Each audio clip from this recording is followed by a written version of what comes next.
teknologi, dan seni berwawasan kependidikan dan kewirausahaan. Untuk mencapai visinya, Universitas Negeri Makassar menyelenggarakan kegiatan Tridharma untuk menghasilkan sumber daya manusia yang profesional dalam bidang kependidikan dan non-kependidikan yang berwawasan kewirausahaan. Memberikan layanan kepada masyarakat untuk peningkatan kualitas hidup masyarakat, menciptakan iklim dan budaya akademik yang kondusif sesuai dengan prinsip tata kelola yang baik, mengembangkan Universitas Negeri Makassar menjadi riset university yang dapat memenuhi kebutuhan pembangunan bangsa.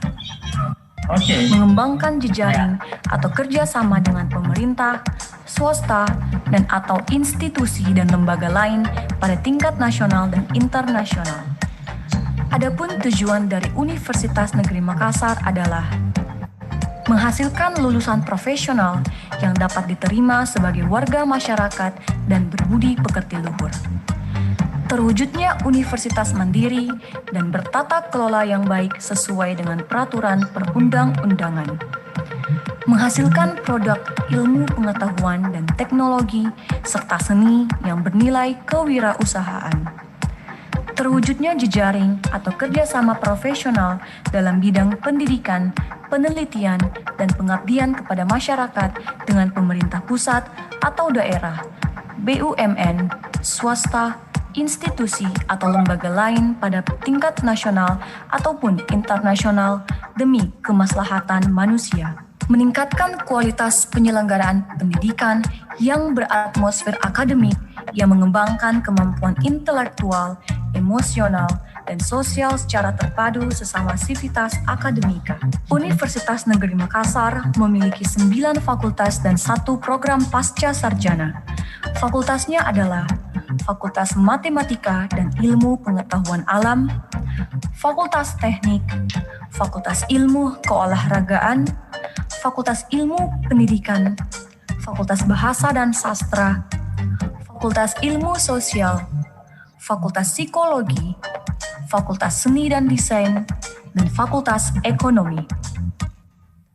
Universitas Negeri Makassar telah meraih penghargaan perak dalam ajang SNI Award kategori Organisasi Perguruan Tinggi seluruh Indonesia berturut-turut pada tahun 2018 dan 2019.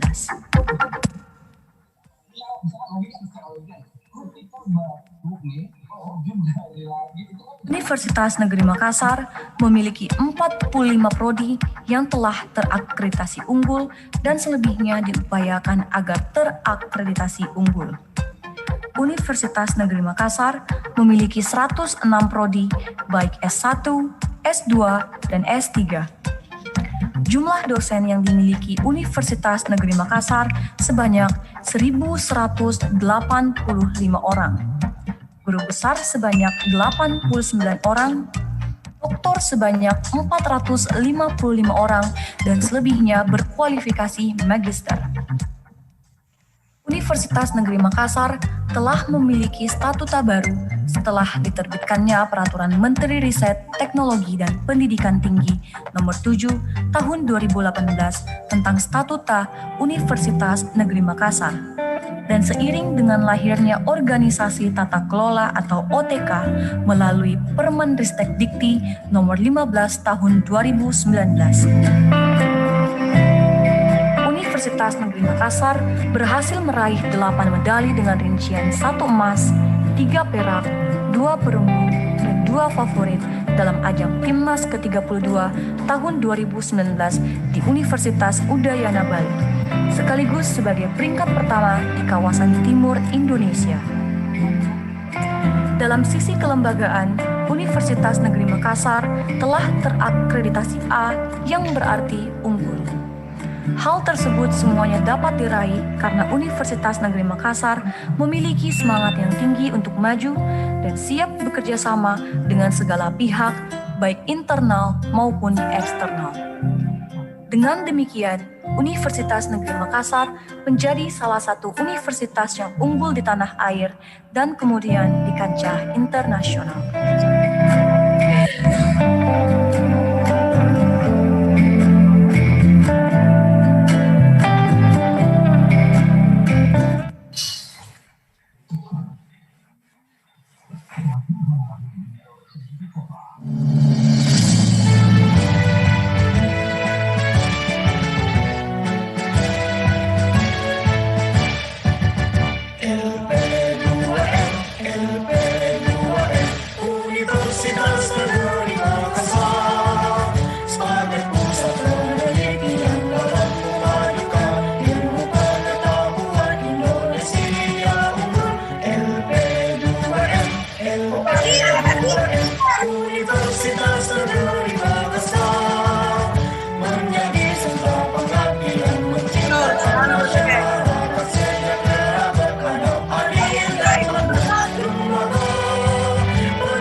Selamat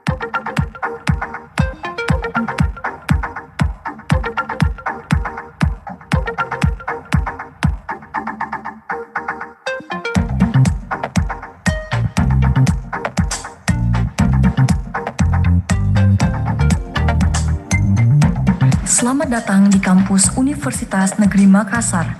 Adalah salah satu perguruan tinggi negeri di Indonesia yang terletak di Makassar, Provinsi Sulawesi Selatan. Memiliki visi yang kuat untuk menjadi pusat pendidikan, pengkajian, pengembangan ilmu pengetahuan, teknologi, dan seni berwawasan kependidikan dan kewirausahaan.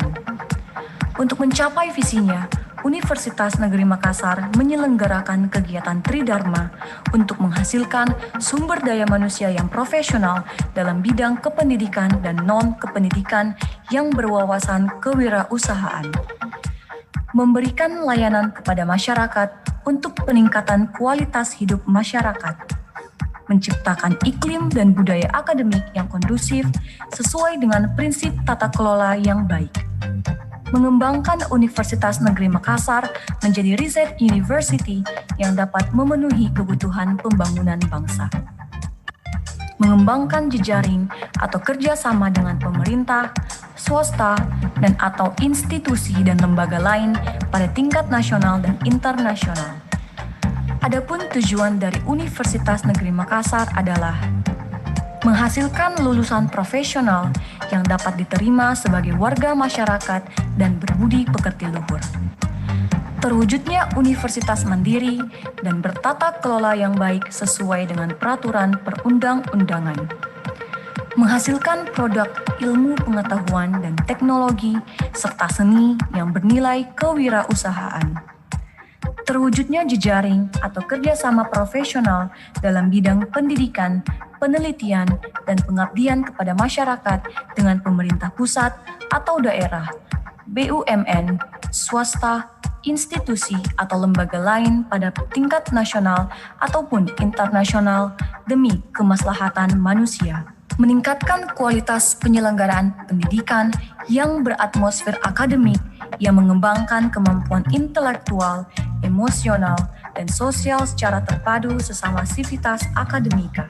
Universitas Negeri Makassar memiliki 9 fakultas dan 1 program pasca sarjana. Fakultasnya adalah Fakultas Matematika dan Ilmu Pengetahuan Alam, Fakultas Teknik, Fakultas Ilmu Keolahragaan, Fakultas Ilmu Pendidikan, Fakultas Bahasa dan Sastra, Fakultas Ilmu Sosial, Fakultas Psikologi, Fakultas Seni dan Desain, dan Fakultas Ekonomi. Universitas Negeri Makassar telah meraih penghargaan perak dalam ajang SNI Award kategori Organisasi Perguruan Tinggi seluruh Indonesia berturut-turut pada tahun 2018 dan 2019.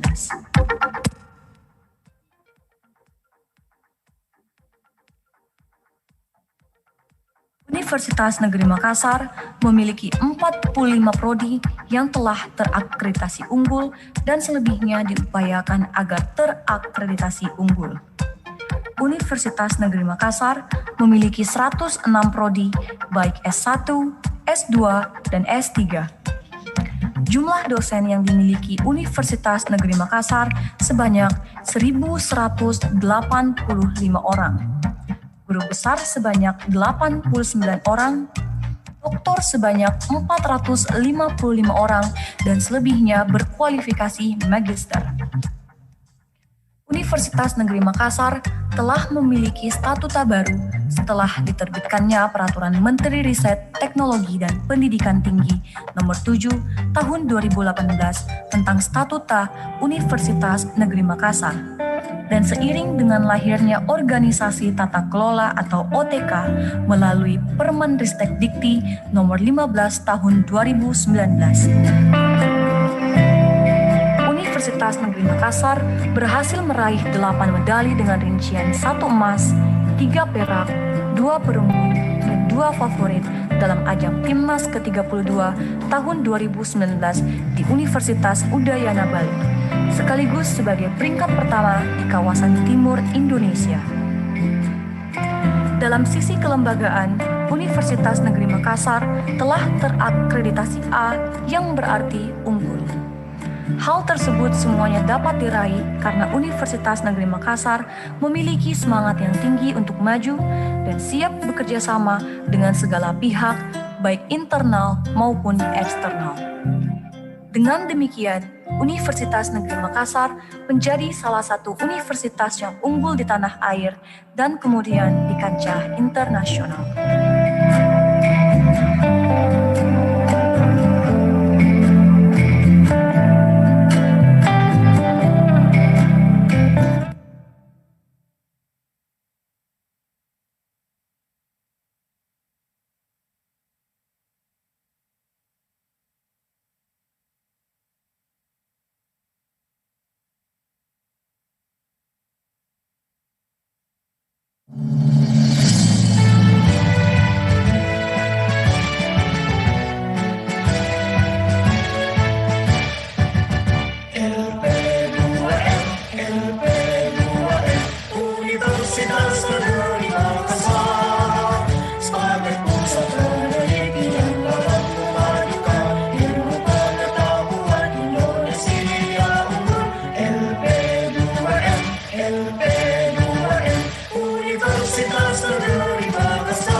Selamat datang di kampus Universitas Negeri Makassar.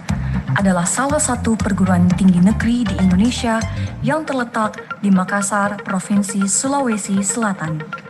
Memiliki visi yang kuat untuk menjadi pusat pendidikan, pengkajian, pengembangan ilmu pengetahuan, teknologi, dan seni berwawasan kependidikan dan kewirausahaan. Untuk mencapai visinya, Universitas Negeri Makassar menyelenggarakan kegiatan Tridharma untuk menghasilkan sumber daya manusia yang profesional dalam bidang kependidikan dan non-kependidikan yang berwawasan kewirausahaan. Memberikan layanan kepada masyarakat untuk peningkatan kualitas hidup masyarakat. Menciptakan iklim dan budaya akademik yang kondusif sesuai dengan prinsip tata kelola yang baik. Mengembangkan Universitas Negeri Makassar menjadi riset university yang dapat memenuhi kebutuhan pembangunan bangsa. mengembangkan jejaring atau kerjasama dengan pemerintah, swasta, dan atau institusi dan lembaga lain pada tingkat nasional dan internasional.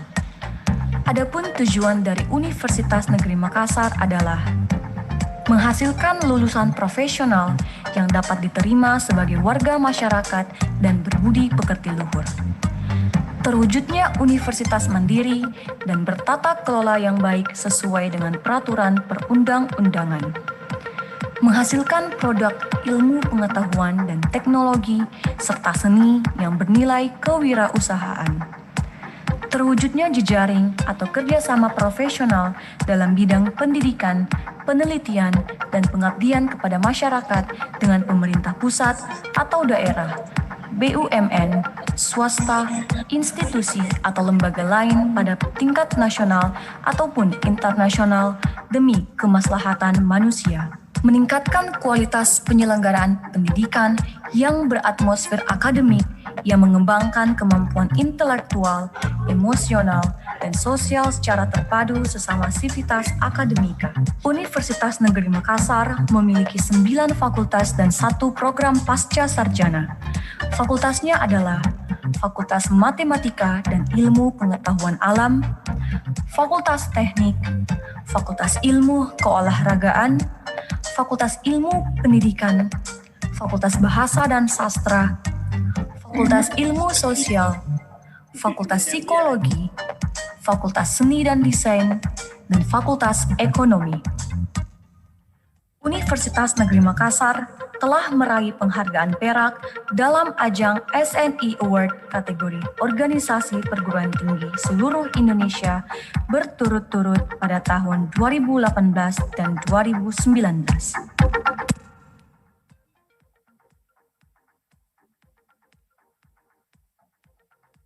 Universitas Negeri Makassar memiliki 45 prodi yang telah terakreditasi unggul dan selebihnya diupayakan agar terakreditasi unggul.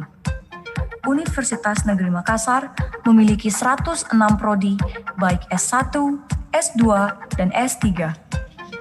Jumlah dosen yang dimiliki Universitas Negeri Makassar sebanyak 1.185 orang. Guru besar sebanyak 89 orang, doktor sebanyak 455 orang, dan selebihnya berkualifikasi magister. Universitas Negeri Makassar telah memiliki statuta baru setelah diterbitkannya Peraturan Menteri Riset, Teknologi, dan Pendidikan Tinggi Nomor 7 Tahun 2018 tentang Statuta Universitas Negeri Makassar. Dan seiring dengan lahirnya Organisasi Tata Kelola atau OTK melalui Permenristek Dikti Nomor 15 Tahun 2019. Universitas Negeri Makassar berhasil meraih 8 medali dengan rincian 1 emas, 3 perak, 2 perunggu, dan 2 favorit dalam ajang Timnas ke-32 tahun 2019 di Universitas Udayana Bali, sekaligus sebagai peringkat pertama di kawasan timur Indonesia. Dalam sisi kelembagaan, Universitas Negeri Makassar telah terakreditasi A yang berarti unggul. Hal tersebut semuanya dapat diraih karena Universitas Negeri Makassar memiliki semangat yang tinggi untuk maju dan siap bekerja sama dengan segala pihak, baik internal maupun eksternal. Dengan demikian, Universitas Negeri Makassar menjadi salah satu universitas yang unggul di tanah air dan kemudian di kancah internasional.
Ya.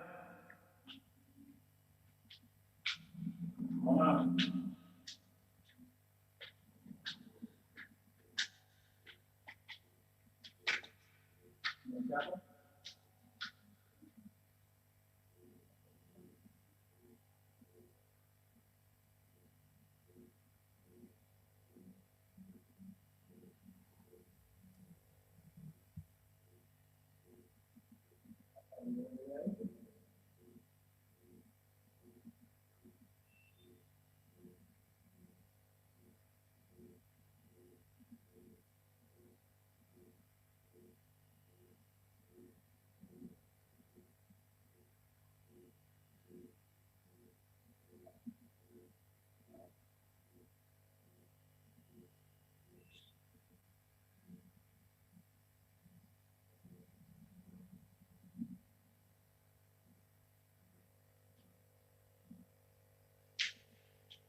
Selamat datang di kampus Universitas Negeri Makassar. Adalah salah satu perguruan tinggi negeri di Indonesia yang terletak di Makassar, Provinsi Sulawesi Selatan. Memiliki visi yang kuat untuk menjadi pusat pendidikan, pengkajian, pengembangan ilmu pengetahuan, teknologi, dan seni berwawasan kependidikan dan kewirausahaan.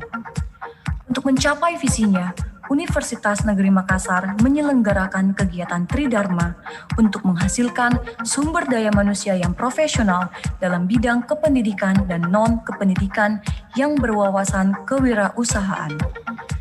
Memberikan layanan kepada masyarakat untuk peningkatan kualitas hidup masyarakat. Menciptakan iklim dan budaya akademik yang kondusif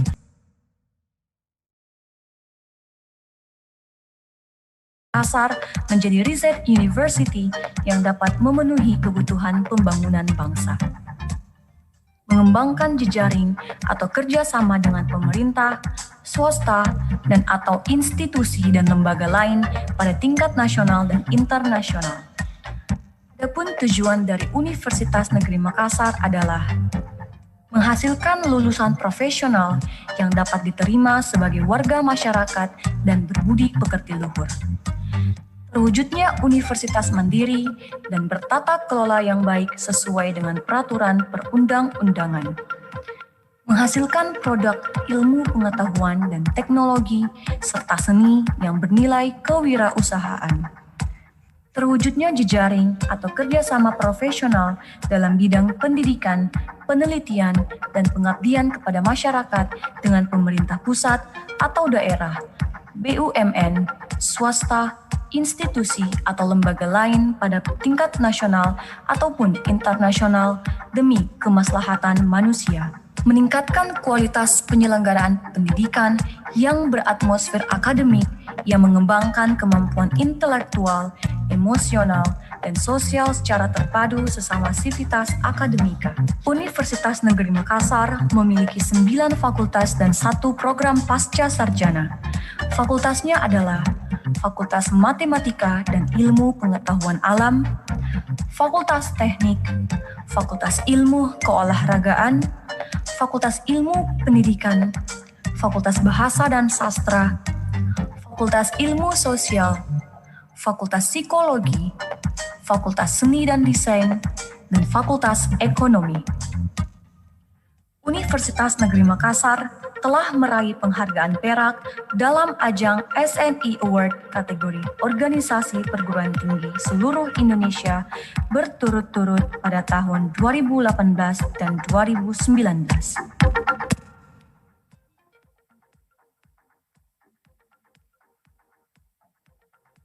Universitas Negeri Makassar memiliki 45 prodi yang telah terakreditasi unggul dan selebihnya diupayakan agar terakreditasi unggul. Universitas Negeri Makassar memiliki 106 prodi baik S1, S2, dan S3. Jumlah dosen yang dimiliki Universitas Negeri Makassar sebanyak 1.185 orang. Guru besar sebanyak 89 orang, doktor sebanyak 455 orang, dan selebihnya berkualifikasi magister. Universitas Negeri Makassar telah memiliki statuta baru setelah diterbitkannya Peraturan Menteri Riset, Teknologi, dan Pendidikan Tinggi Nomor 7 Tahun 2018 tentang Statuta Universitas Negeri Makassar. Dan seiring dengan lahirnya Organisasi Tata Kelola atau OTK melalui Permenristek Dikti Nomor 15 Tahun 2019. Universitas Negeri Makassar berhasil meraih 8 medali dengan rincian 1 emas, 3 perak, 2 perunggu, dan 2 favorit dalam ajang Timnas ke-32 tahun 2019 di Universitas Udayana Bali, sekaligus sebagai peringkat pertama di kawasan timur Indonesia. Dalam sisi kelembagaan, Universitas Negeri Makassar telah terakreditasi A yang berarti unggul. Hal tersebut semuanya dapat diraih karena Universitas Negeri Makassar memiliki semangat yang tinggi untuk maju dan siap bekerja sama dengan segala pihak, baik internal maupun eksternal. Dengan demikian, Universitas Negeri Makassar menjadi salah satu universitas yang unggul di tanah air dan kemudian di kancah internasional.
Selamat datang di kampus Universitas Negeri Makassar.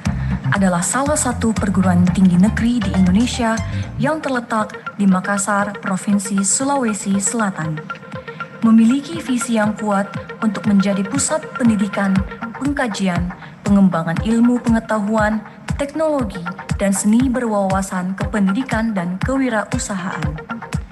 Untuk mencapai visinya, Universitas Negeri Makassar menyelenggarakan kegiatan Tridharma untuk menghasilkan sumber daya manusia yang profesional dalam bidang kependidikan dan non-kependidikan yang berwawasan kewirausahaan.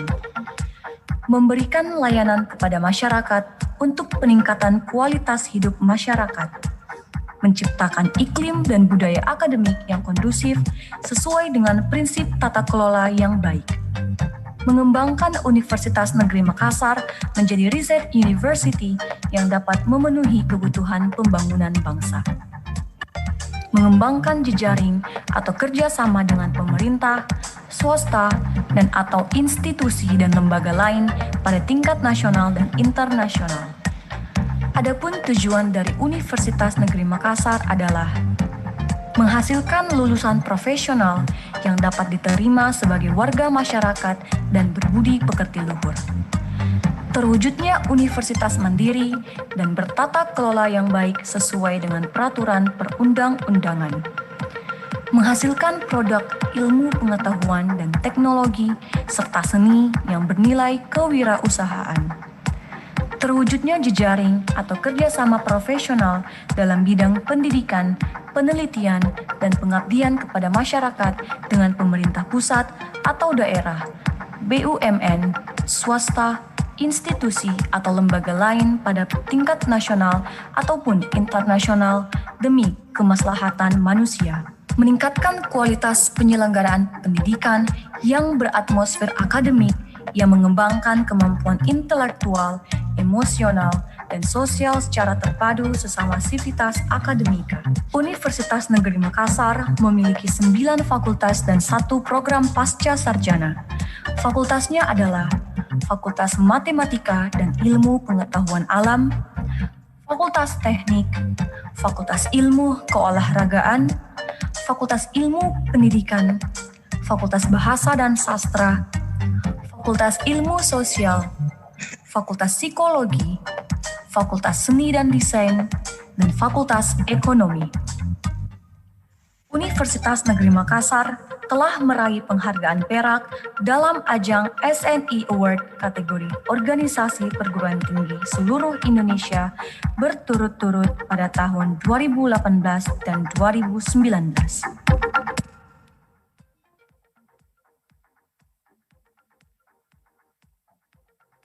Universitas Negeri Makassar memiliki 45 prodi yang telah terakreditasi unggul dan selebihnya diupayakan agar terakreditasi unggul. Universitas Negeri Makassar memiliki 106 prodi baik S1, S2, dan S3. Jumlah dosen yang dimiliki Universitas Negeri Makassar sebanyak 1.185 orang.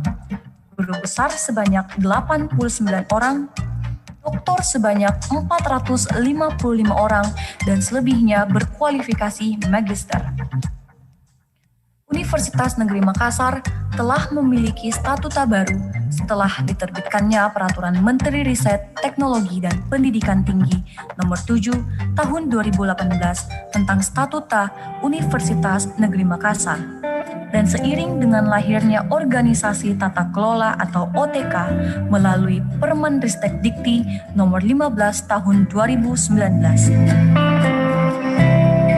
Universitas Negeri Makassar berhasil meraih 8 medali dengan rincian 1 emas, 3 perak, 2 perunggu, dan 2 favorit dalam ajang Timnas ke-32 tahun 2019 di Universitas Udayana Bali, sekaligus sebagai peringkat pertama di kawasan timur Indonesia. Dalam sisi kelembagaan, Universitas Negeri Makassar telah terakreditasi A yang berarti unggul.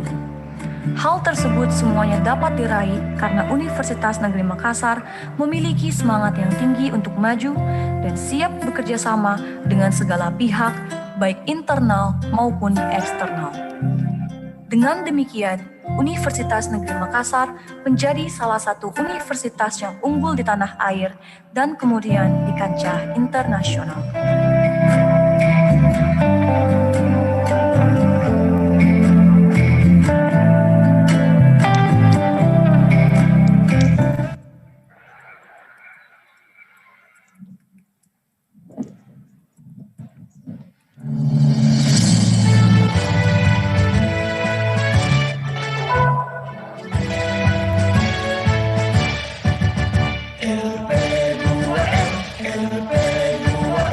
Universitas Negeri Makassar sebagai pusat penelitian dalam memajukan ilmu pengetahuan Indonesia unggul. LP2M, LP2M, Universitas Negeri Makassar menjadi sentra pengabdian menciptakan masyarakat sejahtera beradab adil dan makmur. Lembaga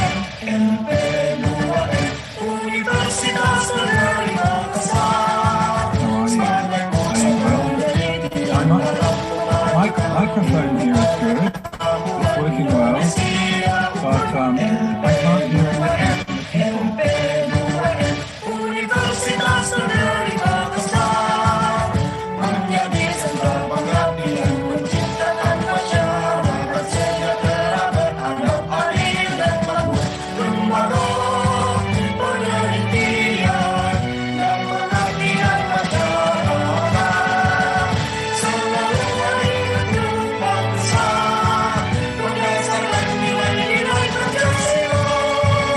Maju dan terus maju, maju dan terus maju, maju dan terus maju. Kita maju, kita jaya.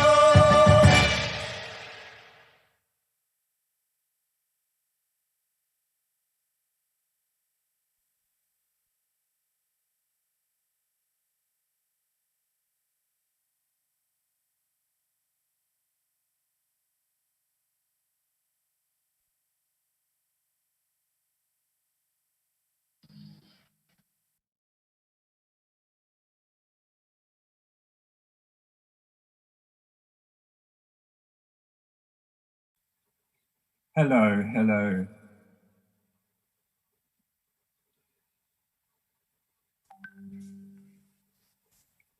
Can you hear me? Okay, I will unmute again.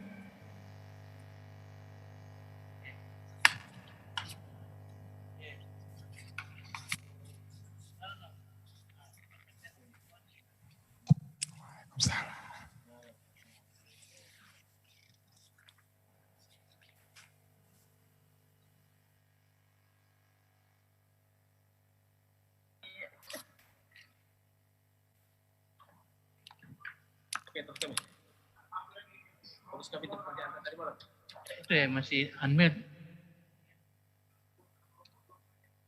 Farid.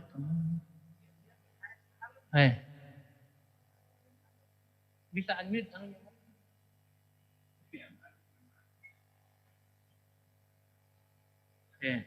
Halo? Hi Martin. Yeah. Can you hear us? Hello, hello. Yes. Morning, Martin.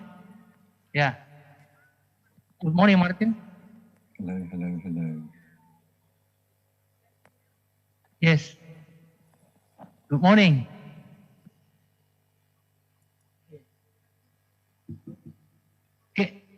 Can you try to test your voice? We can't hear you too.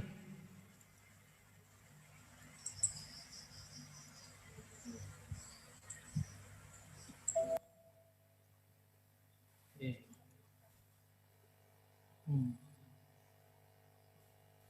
Nggak bisa juga dia di sana, nggak bisa juga. Kita juga.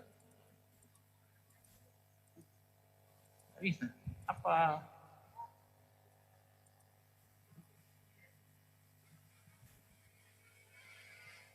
Kenapa begini suaranya ada nih? Nggak ada suara. Enggak.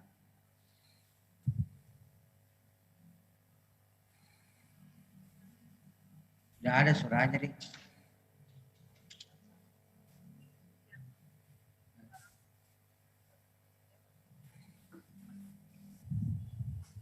Yeah. Hi Martin. You cannot hear your voice. I don't really know what to do. Oh, dari sini. Oh, it's just fucking technology. Again. Yeah. It's good now. So we can hear I've you. got all these people up on screen, but because I have a dud computer, hang on. I can hear you now. No. Yeah, it's okay now. It's just everything is normal. I think it's just bad quality. They can't hear me, even when it's on doing this. Did you share, are you sharing the screen? Not yet, okay. Do you put your sound on? Yes. Yeah. We can hear your voice now. It's okay. When you join a meeting, you've got to make sure that your sound is turned on. Well, I've done it a million times, but you know, Murphy's Law. Yeah. Malaysia. Yeah. Can you see us? And I think we can hear your voice now with Andrew.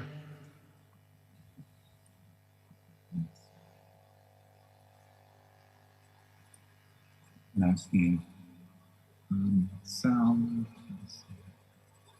Can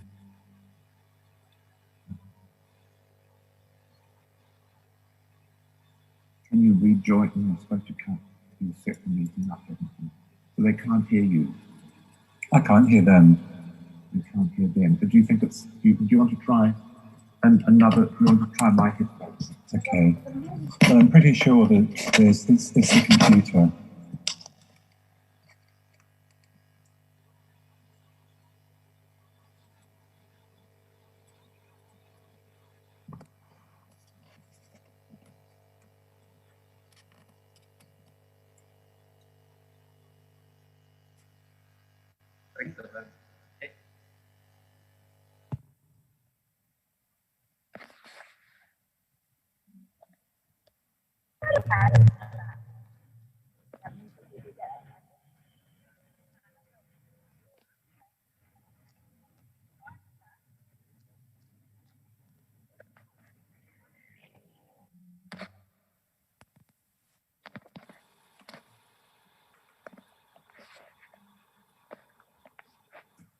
Is it either one of these?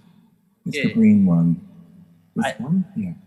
I think that one sounds good. We can hear you clearly.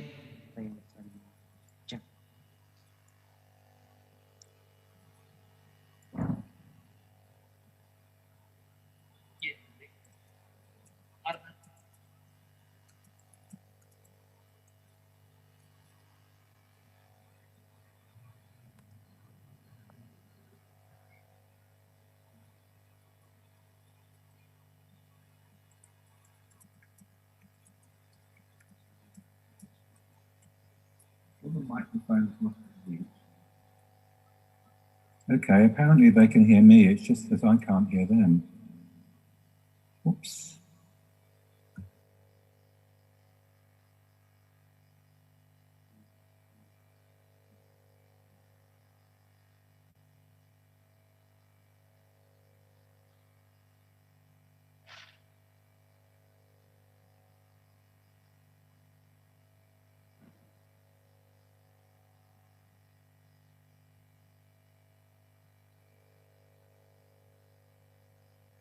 Martin.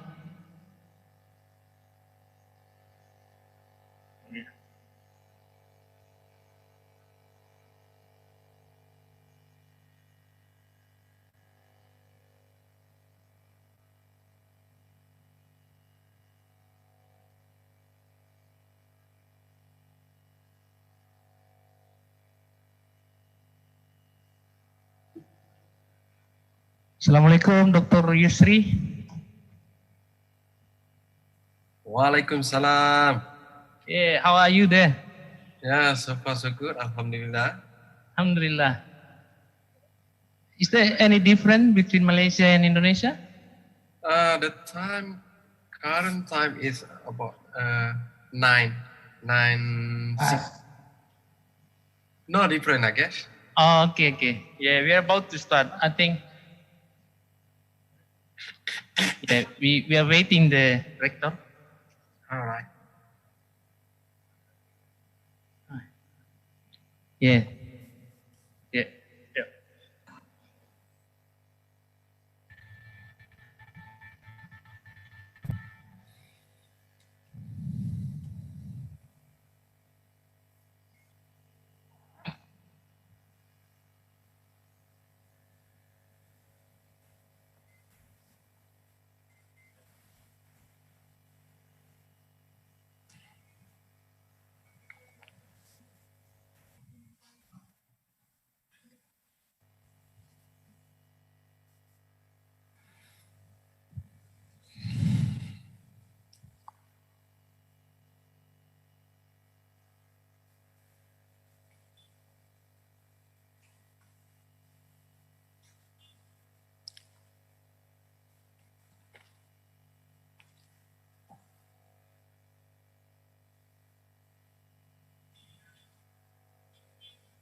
Assalamualaikum Pak Ketua LP 2M, Prof. Baharani. Waalaikumsalam Pak Prof. Hamsu. Alhamdulillah, makasih telah diundang. Ya, siap. Assalamualaikum Pak Rektor. Salam, ya. Ya, Pak Rektor. Ya, Sudah bisa dimulai Pak Rektor? Siap. Ya. Silakan. Welcome to International Conference on Science and Advanced Technology. Thank you all for joining.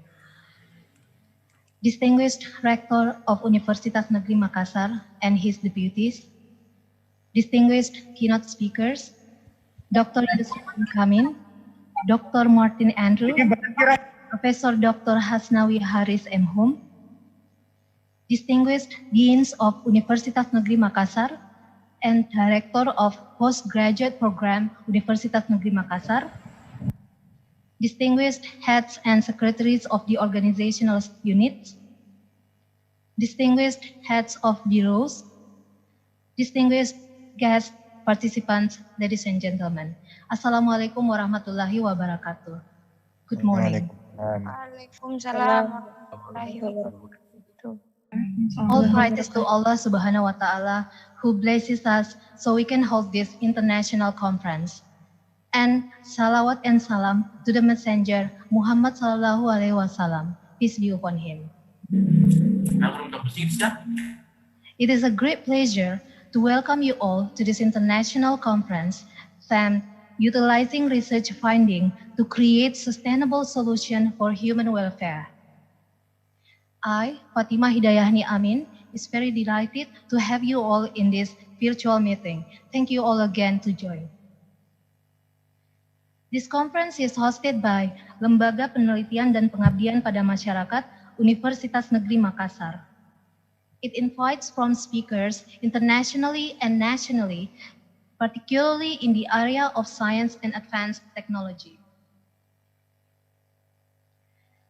The aim of this conference is to gather experts, speakers, and researchers from Indonesia and other countries. As for the agenda, this conference will be divided into 3 segments: opening ceremony, plenary presentations, and parallel presentations. Excellencies, ladies and gentlemen, to open the ceremony, let's hear and sing the national anthem of the Republic of Indonesia, Indonesia Raya. And to continue with, let's hear Mars LP2M Universitas Negeri Makassar.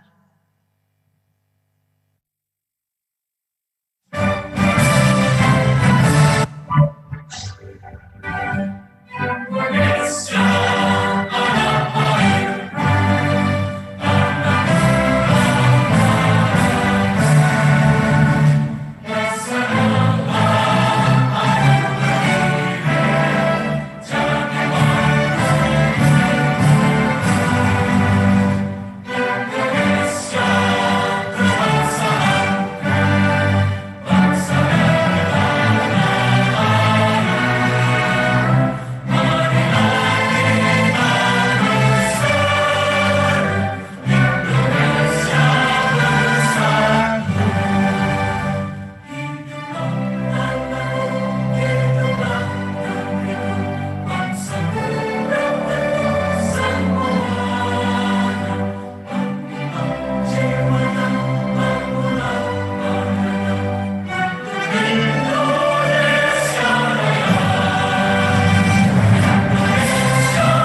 An opening prayer. I would like to invite Bapak Dr. Fatul Ulum LCMA to lead the prayer.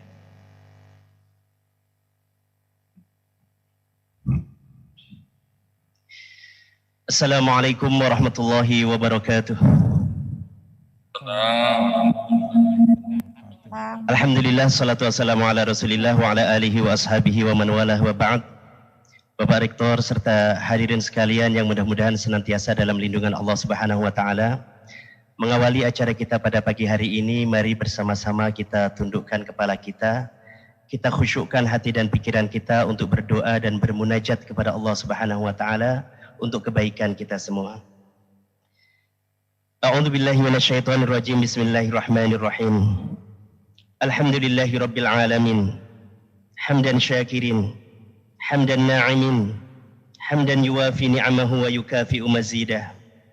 Ya Rabbana lakal hamd kama yanbaghi li jalali wajhika wa 'azimi sultanik. Allahumma salli wa sallim ala sayyidina Muhammadin wa ala alihi wa ashabihi ajma'in. Ya Allah, ya Rahman, ya Rahim, pada hari ini kami berkumpul di acara ini dengan penuh ketundukan dan kekhusyuan, memanjatkan puji dan syukur kehadirat-Mu atas limpahan nikmat dan karunia-Mu yang tak terhingga kepada kami. Ya Allah yang Maha Kuasa lagi Maha Bijaksana, jadikanlah acara seminar internasional ini sebagai majelis ilmu yang bermanfaat, yang mendatangkan rahmat, kebaikan, keberkahan dan ridha-Mu, yang memunculkan ide-ide cemerlang, menghasilkan inovasi-inovasi kreatif, serta gagasan-gagasan yang akan membawa kebaikan dalam dunia ilmu pengetahuan dan pendidikan. Sebagai pembangkit semangat bagi para pendidik untuk terus berkarya, menoreh prestasi dalam bidangnya masing-masing. Ya Allah yang Maha memberi petunjuk, tunjukkanlah kami jalan yang lurus. Bimbinglah kami untuk senantiasa memperbaiki diri kami. Berikan kami kemampuan untuk mengemban tugas-tugas kami. Menjadi orang tua yang baik, menjadi pemimpin yang amanah, menjadi pendidik yang ikhlas, menjadi peneliti yang jujur, yang dapat dijadikan suri tauladan di dalam iman, ilmu, amal, serta akhlak bagi anak didik kami, serta putra-putri kami sendiri. Ya Allah yang Maha Pengampun, ampunkanlah dosa kami, dosa kedua orang tua kami. Sayangilah keduanya, sebagaimana keduanya menyayangi kami di waktu kecil kami.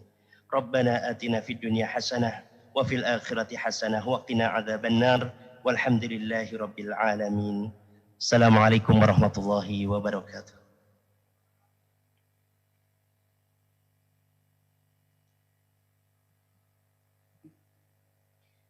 Next, a welcoming speech presented by the head of Lembaga Penelitian dan Pengabdian kepada Masyarakat Universitas Negeri Makassar. I would like to invite Bapak Profesor Dr. Insinyur Haji Bahrani Rauf MT to commence his speech. The floor is yours.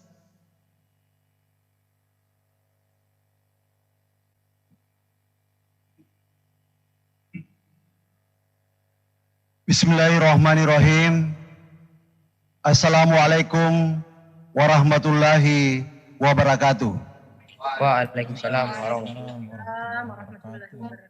Honorable Director of Universitas Negeri Makassar, Profesor Dr. Haji Hussein Sam, MTP. Honorable Dr. Yusri bin Kamin from the University of Technology Malaysia, and Dr. Martin Andrew from Otago Polytechnic, New Zealand, and Prof. Dr. Hasnawi Haris, M.Hum from Universitas Negeri Makassar. Honorable Head of Senate, Vice Rector, Deans, Director of Postgraduate Program, Chair and Secretary of the Institute, Universitas Negeri Makassar. Honorable researcher and participant of the 2020 International Conference on Science and Advanced Technology. Puji syukur kita panjatkan kehadirat Allah Subhanahu wa Ta'ala karena pada pagi hari ini kita dapat hadir dalam acara International Conference on Science and Advanced Technology 2020. Selawat dan taslim kepada baginda Muhammad Sallallahu Alaihi Wasallam yang menjadi suri teladan. Pertama-tama izinkan saya menyampaikan apresiasi kepada panitia pelaksana atas kontribusi dan kerja kerasnya dalam melaksanakan dan menghadirkan International Conference on Science and Advanced Technology, seminar yang dilaksanakan oleh Lembaga Penelitian dan Pengabdian pada Masyarakat Universitas Negeri Makassar. The participants of this seminar are attended by people from New Zealand, Malaysia, Nigeria, Australia, and Indonesia.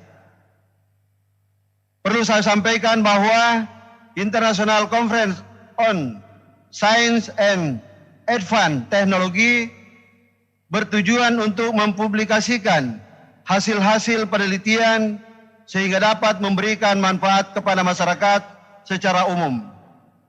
Seminar yang diadakan oleh Lembaga Penelitian dan Pengabdian pada Masyarakat Universitas Negeri Makassar merupakan upaya untuk memfasilitasi para peneliti untuk menyampaikan secara terbuka penelitian yang dilakukan. Hal ini juga merupakan tuntutan yang mengharuskan setiap penelitian dapat dipublikasikan. Selain itu, melalui kesempatan ini, kami juga berupaya memberikan nilai lebih dengan menghadirkan narasumber serta pakar dalam bidang penelitian, sehingga ke depan hasil penelitian dapat bernilai guna dalam kehidupan masyarakat. I hope that this International Conference on Science and Advanced Technology can improve lembaga penelitian dan pengabdian kepada masyarakat LP2M research performance so that it can improve the ranking of university nationally and internationally. As the closing remark, I request the rector to officially open the seminar and provide suggestion for the International Conference on Science and Advanced Technology today. Forgive us for an intentional mistake. Wabillahi taufik wal hidayah. Wassalamualaikum warahmatullahi wabarakatuh. Waalaikumsalam. Waalaikumsalam warahmatullahi wabarakatuh. Thank you. Waalaikumsalam. A welcoming and keynote speech presented by Rector of Universitas Negeri Makassar, as well as officially open this virtual conference. Please welcome Bapak Profesor Dr. Haji Husain Syam, NTP. Thank you. Bismillahirrahmanirrahim. Assalamualaikum warahmatullahi wabarakatuh. Waalaikumsalam warahmatullahi wabarakatuh. Good morning, ladies and gentlemen. Yang saya hormati para wakil rektor yang menyempatkan diri hadir dalam acara International Conference pada hari ini, yang saya hormati para dekan dan direktur program pasca sarjana, para ketua lembaga yang spesial, speakers, Profesor Dr. Hasnawi Haris, MHum, from Universitas Negeri Makassar, Dr. Martin Andreu, Wahyu. Ya, beliau adalah doctoral mentor di Otago Polytechnic New Zealand. Welcome, Mr. Andreu. Ya. It's a pleasure to have you here. Ya. And Dr. Yusri bin Kamin, beliau adalah Director of Technical and Engineering Education at University of Technology Malaysia. Welcome, Mr. Kamin. We are really appreciate your participation in our seminar. Para panitia, teman-teman, Bapak Ibu yang sama saya banggakan dan saya hormati. Tentu saya merasa bangga dan berterima kasih kepada kita semua, kepada LP2N, kepada panitia, kepada teman-teman yang telah menginisiasi agenda ini untuk kita membuatkan wadah dalam bentuk international conference atau seminar internasional dalam rangka untuk kemudian mencoba sharing dari apa yang telah kita temukan di beberapa waktu terakhir ini. Ini penting, ya, inilah bagian yang menjadi pengikat kepada para ilmuwan, para peneliti, para penggagas ilmu untuk kemudian saling sharing, untuk kita mencoba berkomitmen atau saling bersepakat bahwa perkembangan keilmuan hari ini itu pada posisi tertentu. Dan kita semua, ya, ilmu itu berkembang karena ada sharing di dalamnya, ada pengetahuan yang kita selalu hadirkan untuk secara bersama-sama. Dan tujuan dari riset sebetulnya itu adalah bagaimana kita mencoba menghadirkan solusi bagi kebutuhan masyarakat. Apa kendala, apa yang dihadapi masyarakat, itulah kehadiran seorang sosok keilmuan untuk melakukan sebuah riset, sebuah pengembangan keilmuan untuk menjawab kebutuhan masyarakat, kebutuhan dunia yang hingga kemudian bisa keluar dari solusi problem yang ada. Lah, tentu apa yang kita temukan dalam proses pengembangan keilmuan itu tidak cukup untuk kita hanya miliki secara kelompok atau secara per individu, tetapi harus sudah dilakukan sharing kepada seluruh yang ada sehingga dengan demikian saling memberi penguatan sehingga keilmuan itu bisa berkembang lebih pesat dan sekaligus betul-betul bisa memberi manfaat untuk menjawab tantangan dan kebutuhan masyarakat, kebutuhan bangsa di dunia ini. Bapak dan Ibu yang saya hormati, para narasumber yang berbahagia, saya kira saya tidak berpanjang lebar karena waktu saya kira teman-teman para keynote speaker dari berbagai negara yang telah mengambil bagian, tentu ini perlu kita beri ruang yang banyak. Oleh karena itu singkat dari saya apresiasi kepada kita semua, apresiasi kepada narasumber atau keynote speaker yang menyempatkan hadir pada International Conference yang dilaksanakan oleh LP2M Universitas Negeri Makassar. Tentu bangga saya kita semua bisa bersama-sama. Satu catatan dari saya bahwa UNM hari ini itu menduduki peringkat keempat dari jumlah jumlah ranking keempat jumlah publikasi, ya SCI Semago tahun 2020, ya setelah UIN Sunan Gunung Jati, Untas Malikul Saleh, Untas Sumatera Utara, dan kemudian Negeri Makassar. Bawaannya itu adalah Institut Pertanian Bogor, Untas Negeri Jakarta, Gajah Mada. UNM ini adalah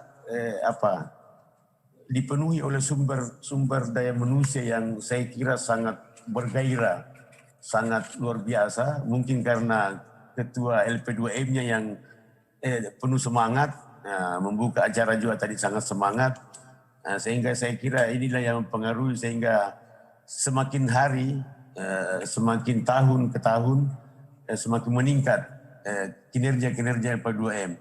Tidak pernah lalai juga dalam setiap periode waktu tertentu melakukan sebuah event seperti ini, melakukan kegiatan international conference atau seminar nasional dan seminar lokal. Ini semua bagian yang saya kira penting untuk membangun komitmen kebersamaan dalam melakukan sharing keilmuan, sharing apa yang ada hari ini, sehingga makin sempurna kita dan makin percaya diri kita untuk kemudian seluruh hasil penelitian kita bisa hilirisasi atau mendownstream untuk kemudian bisa bernilai ekonomi, menghilirisasi hasil-hasil penelitian, hasil-hasil riset untuk kemudian bisa masuk ke tataran produk yang bernilai ekonomi.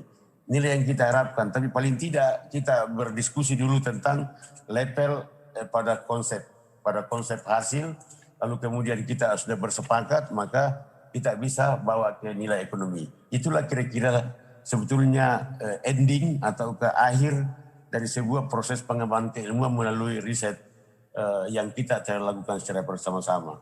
Saya kira demikian dari saya, dan atas nama kita semua, seraya memohon dari Allah Subhanahu Wa Taala,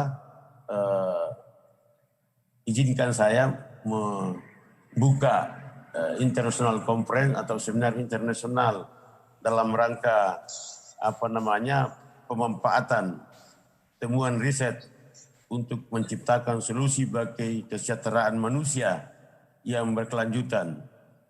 Utilizing research finding to create sustainable solution for human welfare, dengan membaca Bismillahirrahmanirrahim.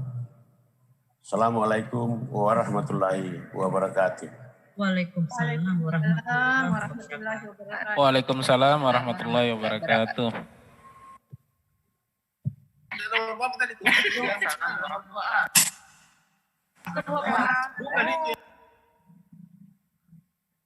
Before we end this opening ceremony, we will hold a photo session.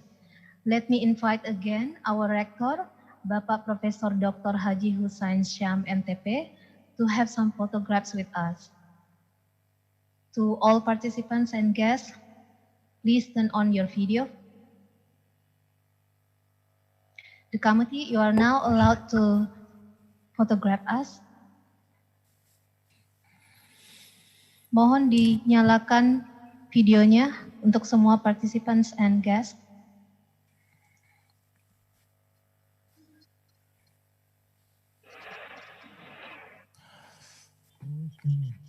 Ya, silakan. Committee, first screen.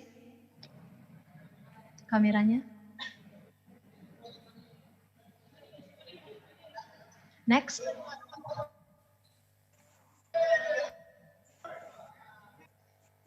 Next.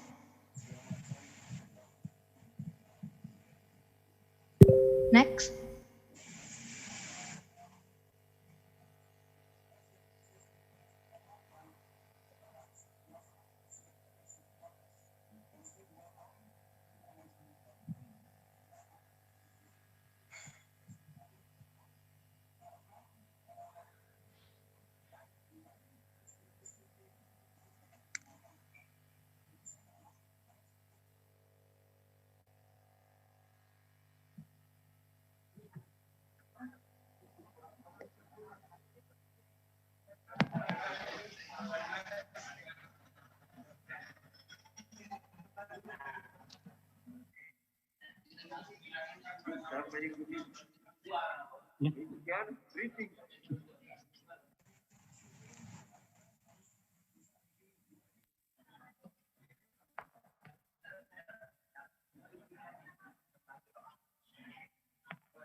and the committee. Excellencies, ladies and gentlemen, now we come to the end of this opening ceremony. I would like to thank you all again to join this ceremony. Wabillahi taufiq wal hidayah. Wassalamualaikum warahmatullahi wabarakatuh. Waalaikumsalam warahmatullahi wabarakatuh.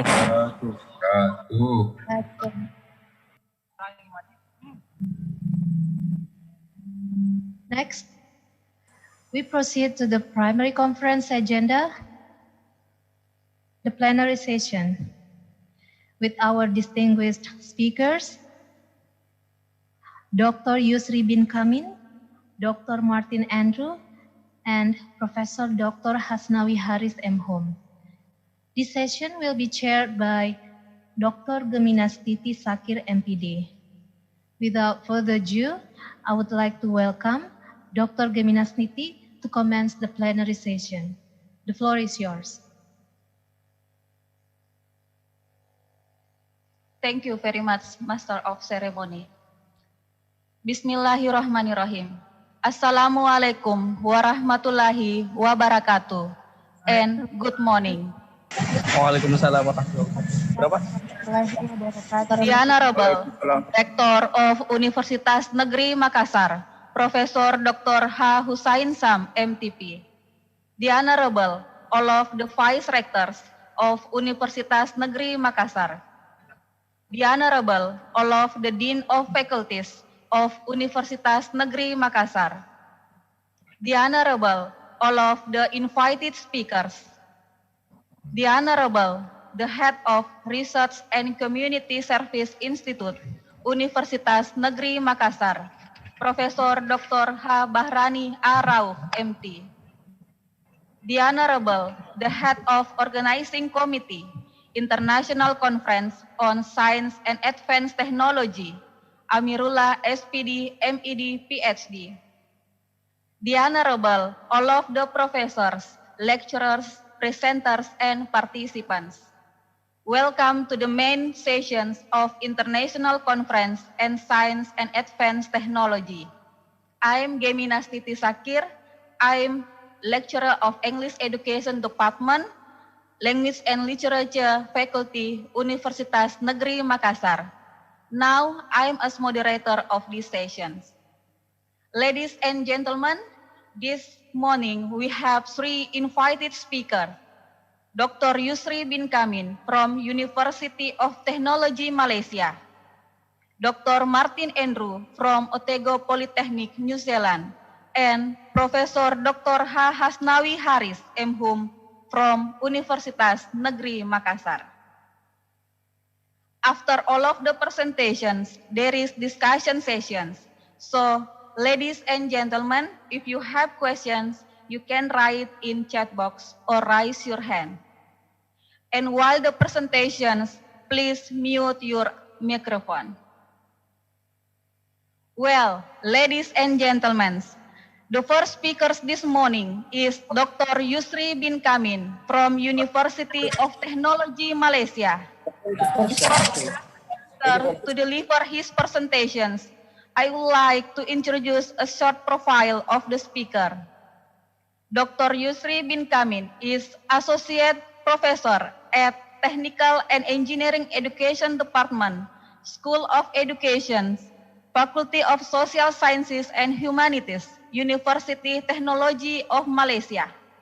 His expertise about comparative studies in technical and vocational education training, work-based learning, workplace environment, and employability skills. About his academic qualifications, engineering on 1997 in University of Technology Malaysia. His Master of Education on Technical and Vocational 2001 at the same campus. And his Doctor of Philosophy in 2013 at Lathrop University, Victoria, Australia. About his professional experience, now he is as Director of Technical and Engineering Education since 2018. He published 20x Scopus Index articles and presented many conference papers since 2001. Well, ladies and gentlemen, now I invite our first invited speakers, Dr. Yusri bin Kamin, to deliver his presentations with title New Approach in Technical and Vocational Education and Training in Challenging Times. Dr. Yusri, floor is yours. Thank you, Dr. Gemina Stiti Sakir. Let me share my PowerPoint here.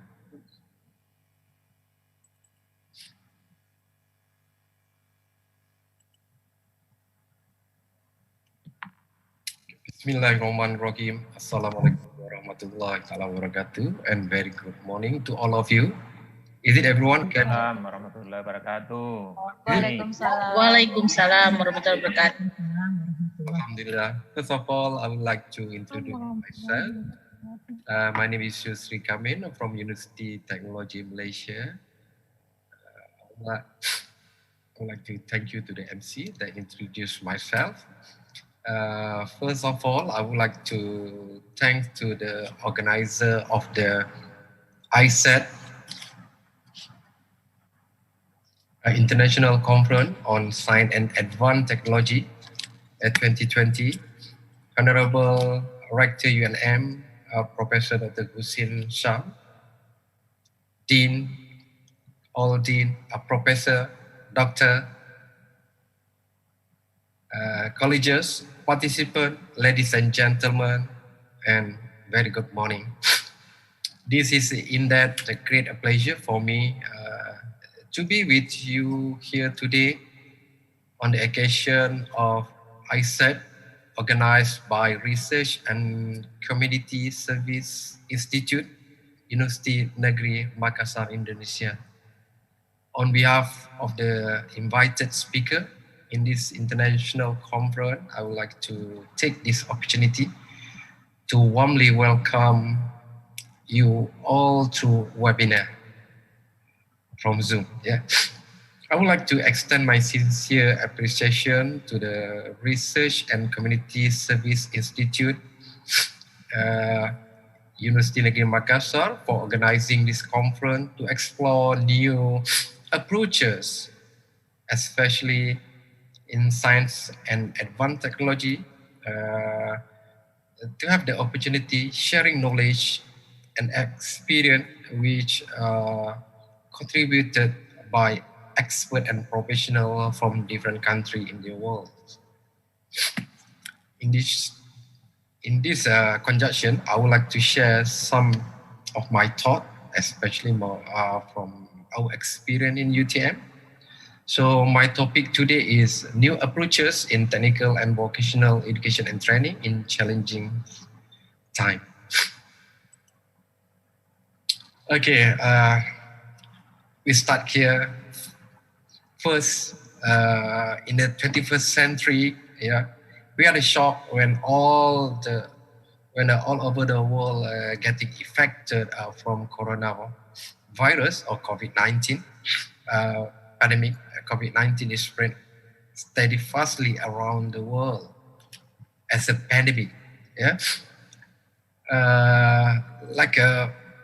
significantly affecting the life of 3/4 of the world population. Several hypothetical future scenario will be discussed in order to inform current decision making in terms of our future and learning method that we use nowadays, right?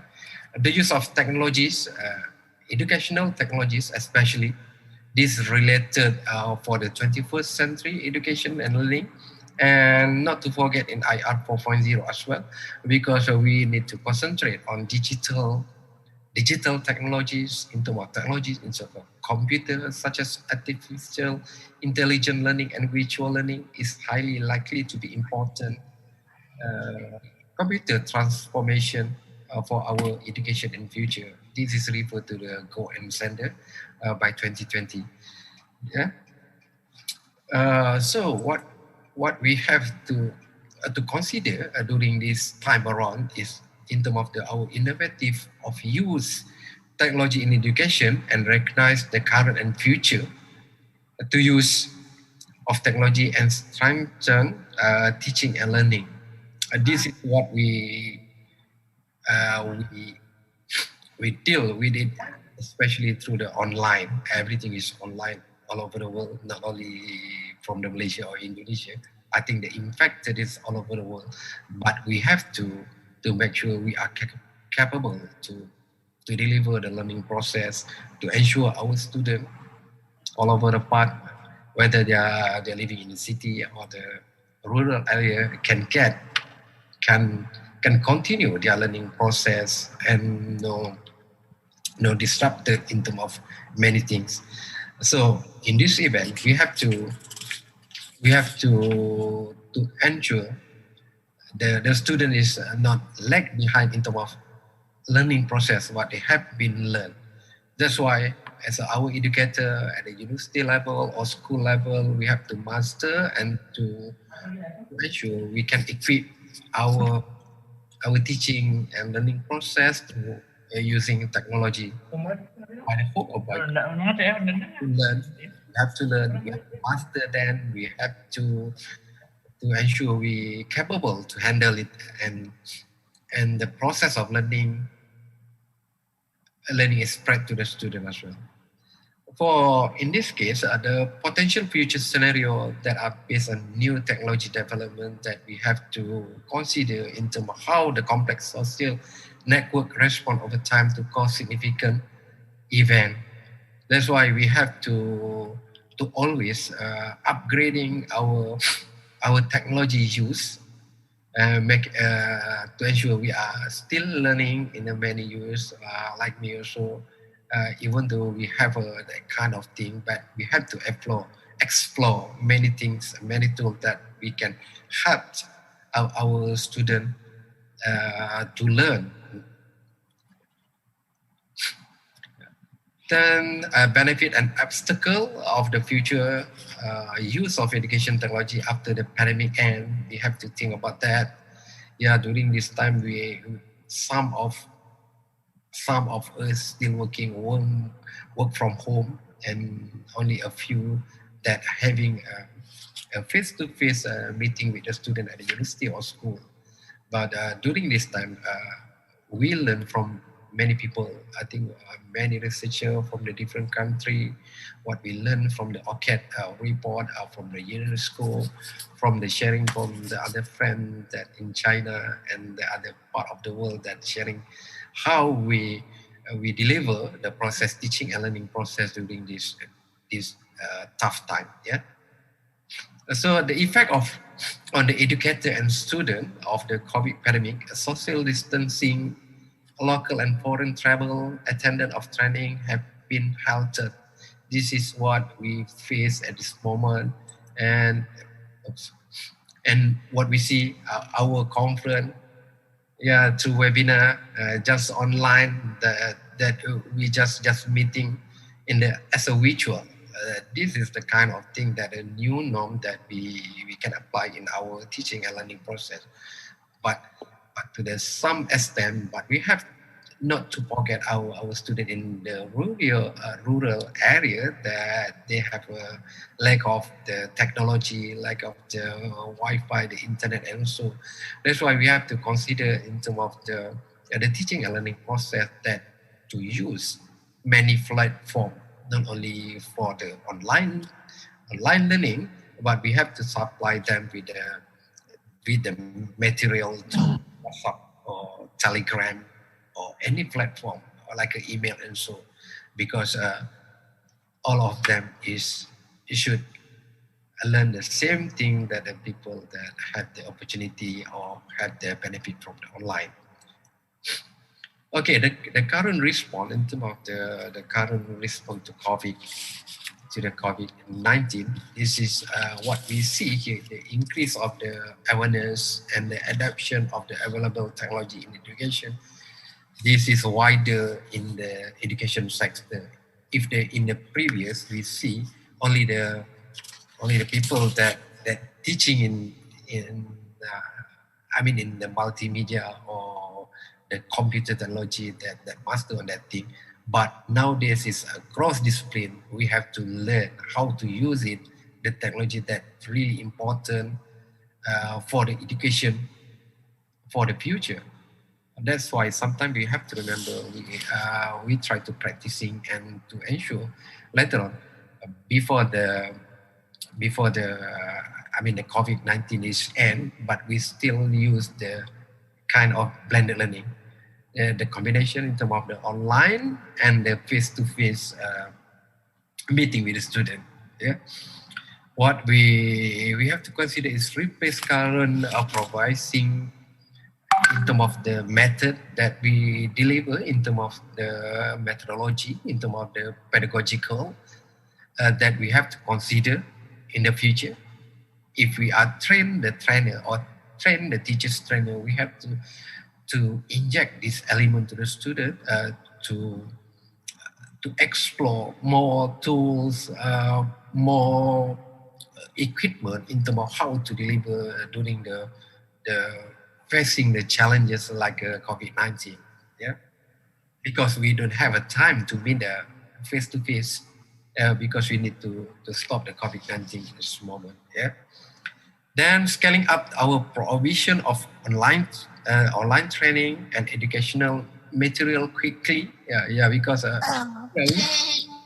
we are facing the problem when the pandemic COVID-19.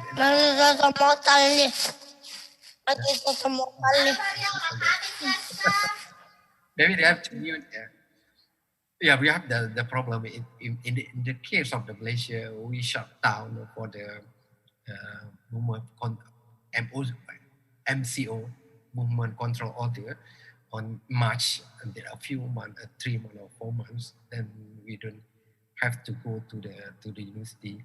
Everything is through online, and during that time we have a facing difficult time, because when some lecture is not very familiar in this context of online learning, So what we do in UTM, we supply them, we train them every day. We give them, especially for the educator, yeah, we supply them with the short course that is sharing knowledge, how to deliver, how to use another platform, how we do another many thing to during the similar time, because this is the tough time, yeah, because in the halfway, something like in UTM, we have a 15 week, and we just done face to face for 6 weeks, and the other week we have to continue is online. Is it everyone is ready? We have to consider a lot of things, because whether the student they have their own laptop, they have a Wi-Fi at their home, but we have to consider all of them. That's why at the first thing, we try to use as much as platform that to ensure that everyone can learn the same material, the same thing, like people that have the opportunity in accessing our class through online. Yeah. So currently available technologies, something like videos, video reality, computer simulation, and game. So during the tough time, we try to explore and try to figure out and try to use the tutorial was replaced with interactive webinar using a tool for conferencing, and we learn a lot in the what the people sharing in the computer through Google, Mr. Google. Yeah. Growing the development in the competency-based education, the routine student event achievement assessment based on formative situation or evaluation than the summative evaluation. So currently we have to make some changes, because the online teaching, we have to make some modification in terms of the formative evaluation rather than summative evaluation, because we don't have time to meet a face-to-face because of the COVID-19. So for the future,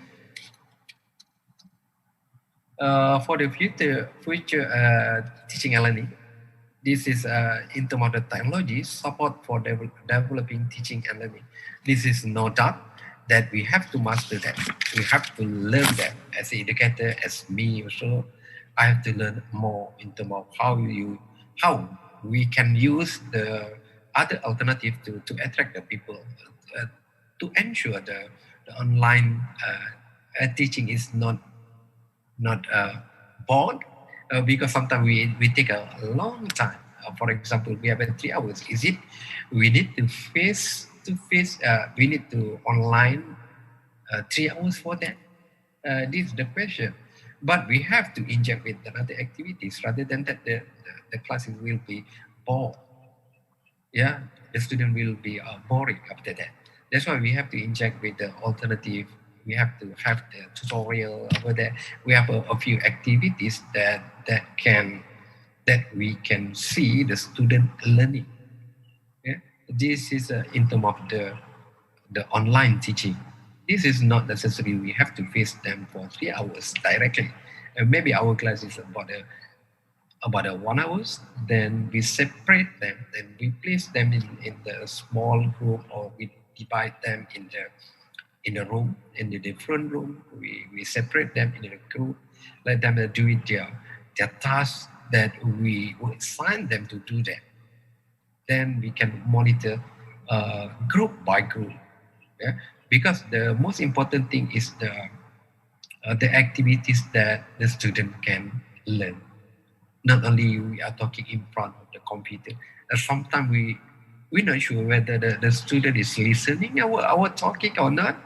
But when we have assigned or task with them, I think they can do their work. So to take note that we have to create more activities to them, and give them the video. Not simply give them the video, but assign them what they have been learned in the video. They have make something like summary, and then they have to talk about the video that they learn, what is their thinking, what is their thought, and send us by email or anything platform that they are available. Yeah, like in UTM, we are encourage them to do their work and submit through e-learning. The transaction will be revolutionary, change in the how individual and the larger social structure that each person live and operated within.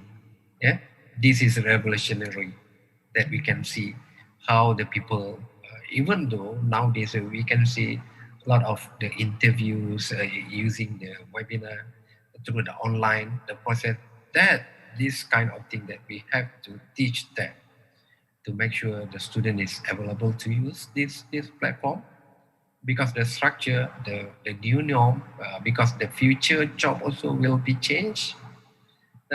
Even though we see that at this moment or nowadays is people just working in different country, but they're still living at their hometown, yeah, their country, like they're working in United Kingdom, in the UK, but they still stay in Malaysia. This is because they are using technology. The technology is sometimes beneficial to us, but the current future, the current trend of the job will be changed. That we have to admit, we have to absorb them.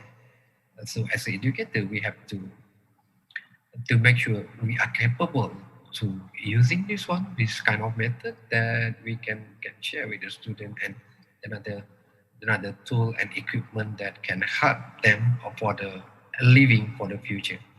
The number and the availability of the educator, the economic constraint, and the need of increased level of force rapidly, we can see. But at this moment, we see the unemployment is rising up because of the COVID-19.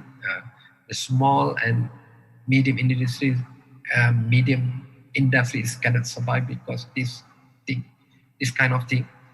Yeah, this is significant effort on the way educators, we as educators and their institution will be delivering education in the future. This is the kind of thing that we have to think about the education. Yeah. What we have to, because the challenges, yeah, the challenges that we see here in the global academic views, faster growing internet market in the world, the market growth represent an opportunity of leading technology-based business. Yeah? It also play a fundamental role in developing our country. It's bring information, education, and health to the people in all the area. What we see is here is I think the future job is based on the technology. Yeah, based on the technology.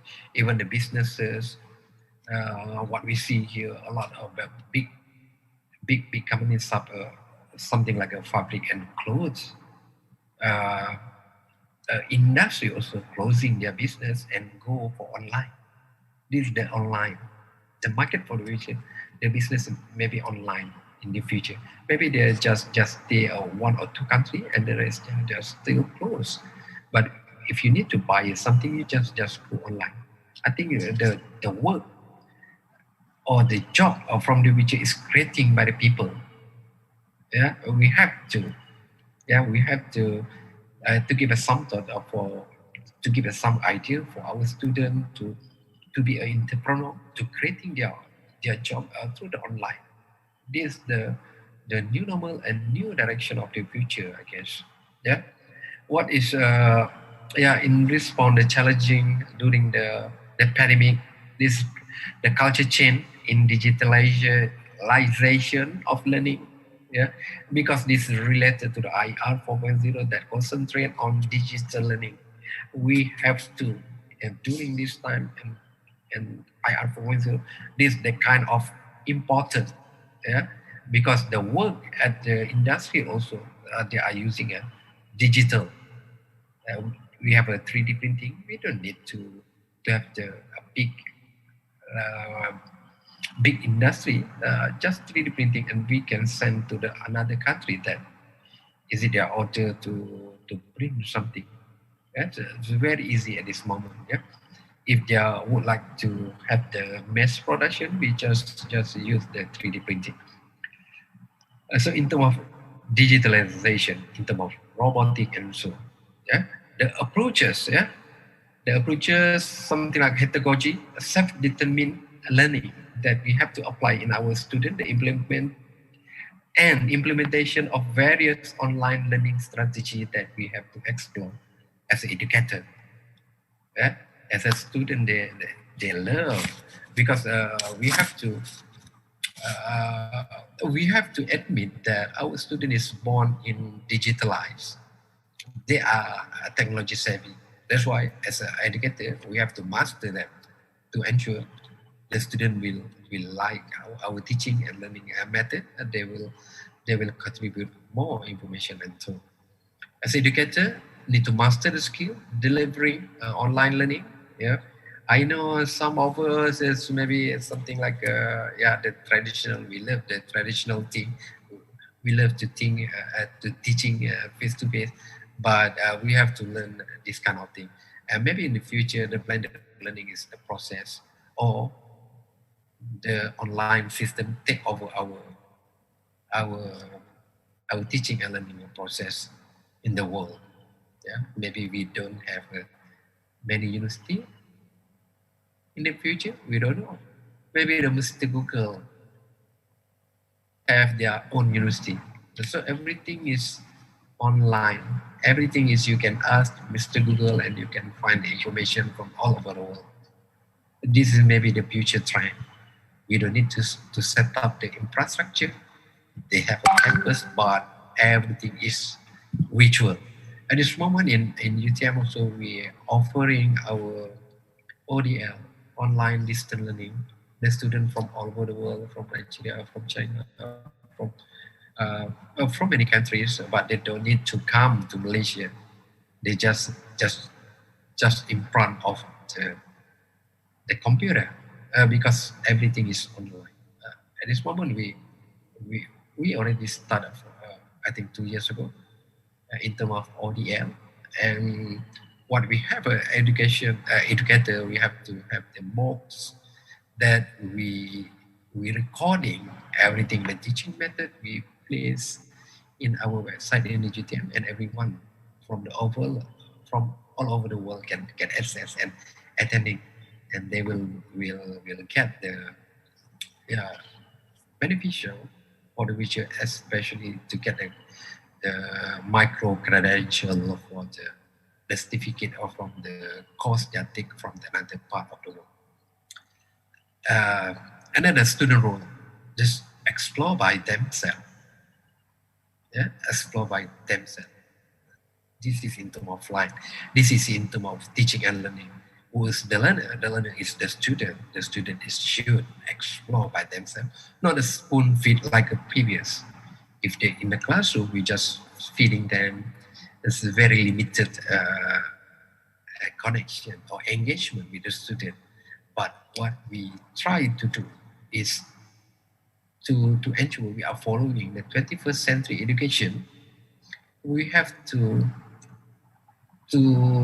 apply student-centered learning, because in the 21st century learning education, they are concentrating on SCM, student-centered learning, who is the learner, the student.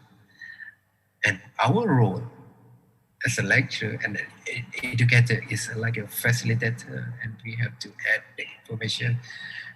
We give them the concept and to make sure the concept is the right thing, the right one. And admin role is not to forget the challenge, the admin role and top management role, how to think together the facility, the facility in terms of the Wi-Fi, the internet, the computer, the lectures, is it the lecture, all the lecture, they have their own laptop, they have the Wi-Fi and so, and to connect with the student, how to help the student to learn during the pandemics. So the role of the admin also very important to ensure that the class and everything can be smooth by their decision making, in terms of the budget, in terms of strategy, in terms of infrastructure, platform online learning. If in previous or university to encourage lecture, do blended learning. In this time to full throttle online learning. This is what we have to consider. Yeah, we have to prepare. Okay, what next for the future? They have a few here, understanding the the understanding in terms of the transformation. Everyone should aware with the transformation. Yeah, no one is left behind. That we are making. I think we have the positive thing in terms of the changes for the future. Understanding the transformation happen in terms of teaching and learning process. Yeah. That the online teaching will be taking place in our methodology in the future. Yeah? If we are teaching for the teachers, we have to consider everything. We have to give them the tools. We have to ensure we teach them properly. Picture understanding the emergent technology. What is the availability? Yeah. We have to share with the student, and the student should give the information to us also. Yeah. And the future scenario, what is the future scenario that we have to think about the future? Is it the future is everything's online and people love it, they're working from home, they can cook, they can everything done, they can doing many things. But our job is to think about the future scenario, to ensure we are adaptable, be ready, especially for the future curriculum. Yeah, ready future curriculum, because at this moment we are crafting this one, especially in UTM. We start thinking about the future ready curriculum that respond to the employer, to the industry that always complaining the problem about their having the student that not mature enough, not ready yet. That's why now at this moment we have to think the new things to bring in to suit with the student that at a different era from us. This is the kind of thing that we have to be ready. Yeah. Okay, the advantages of the transition. This is the awareness. There's the awareness of the digitalization in terms of the computer, in terms of Wi-Fi, in terms of using the mobile learning. I think the mobile learning is quite familiar in the something like in the what we call it, the advanced countries. 10 years ago, they are using mobile learning. They are quite familiar with the mobile learning since past 10 years ago, but they're bringing back again here, especially us in the Asian. Yeah, in the Asian, that we have to export them and we have to use them.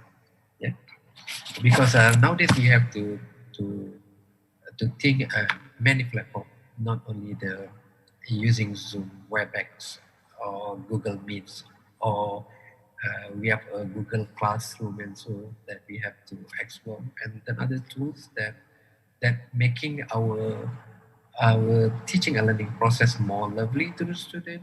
Yeah, because rather than that there will be because everything they're just in front of the camera, no one to meet up face to face, but we have to consider this one as the learning method that we have to take. potential innovative technology. This is the kind of thing that, if the problem, some people see the problem as an opportunity. That is the opportunity during the pandemic, and people still start doing innovative in using technology, how to explore, how to do the tool, the different tool, the many things that software that can help the student for learning. So this is the time to our educator to innovative, to innovate, to be a creative in teaching and learning process in a classroom. That's very difficult to implementing something like a practical, how we can teach the student teaching something like a learning for automotive or welding or something like a art as technical drawing. How we teach them? Is it we can do online? Yeah, our staff is do some stuff, some to make sure that the student can learn the similar thing progressively in synchronous, using synchronous. They are using video and so, and the real time, they are teaching in real time that the student can follow the step one by one. Itu the practical, this is a bit difficult at this moment. Sometimes we have to think, we have to pull, and we have to collect them, and we have to call them for a few weeks or a month to do their practical and call them back to the team. But we have to follow the SOP. This is another way that we implement at this moment, to call them back, to learn how to do the practical, because the practical is going to do online. How we conduct to online. Maybe if cooking, yes, we give them the recipe. People can cook through at their home and so. Or another platform, if our curriculum is, later on we can go for the collaboration of education. So the emergent technology that exists, we have to immerse them in our teaching and learning process, immerse them in the technology and many things. Enhance teaching and learning across continuum of education. So this happen. How we teach the religious is okay. How we teach the science in our classroom, is it how we teach the mathematics in the classroom? Is it the student can understand? We just give sentence. So many things that we have to think together and share what we figure out in terms of how we conduct the method and approaches in our countries. That will be benefit to all of mankind in this world. So the collaboration of education. Collaboration in education is very important. That's why sometimes we have to remember that the approaches that we use, we have to collaborate with the other partnership of other industry that they will be more to meet their requirement. In terms of difficult time like this, I think the work-based learning is something like that we can apply. At least when some courses that have the practical, that they have to learn something practical, use their hands-on thing. Or in Indonesia, we call it a kejuruan, vocational and technical education. So the collaboration in education to work-based learning is very important. At least the student not lag behind in terms of the practical skill, because the skill they can learn from the industry. I think the big industry do not shut down their company. They're still going on with the SOP. And the last one, the increase in trained workforce. Increase in trained workforce. This is another thing that we have to consider. We have to think how to train at this time around. And Yeah, what happened in our student in the future, we can see. And later on, we don't know when the pandemic COVID-19 ends. Hopefully, by next year, everything is okay. So the transition challenge that we have to take up is the learner. We have to make sure the learner is learning, not lag behind. They have to learn.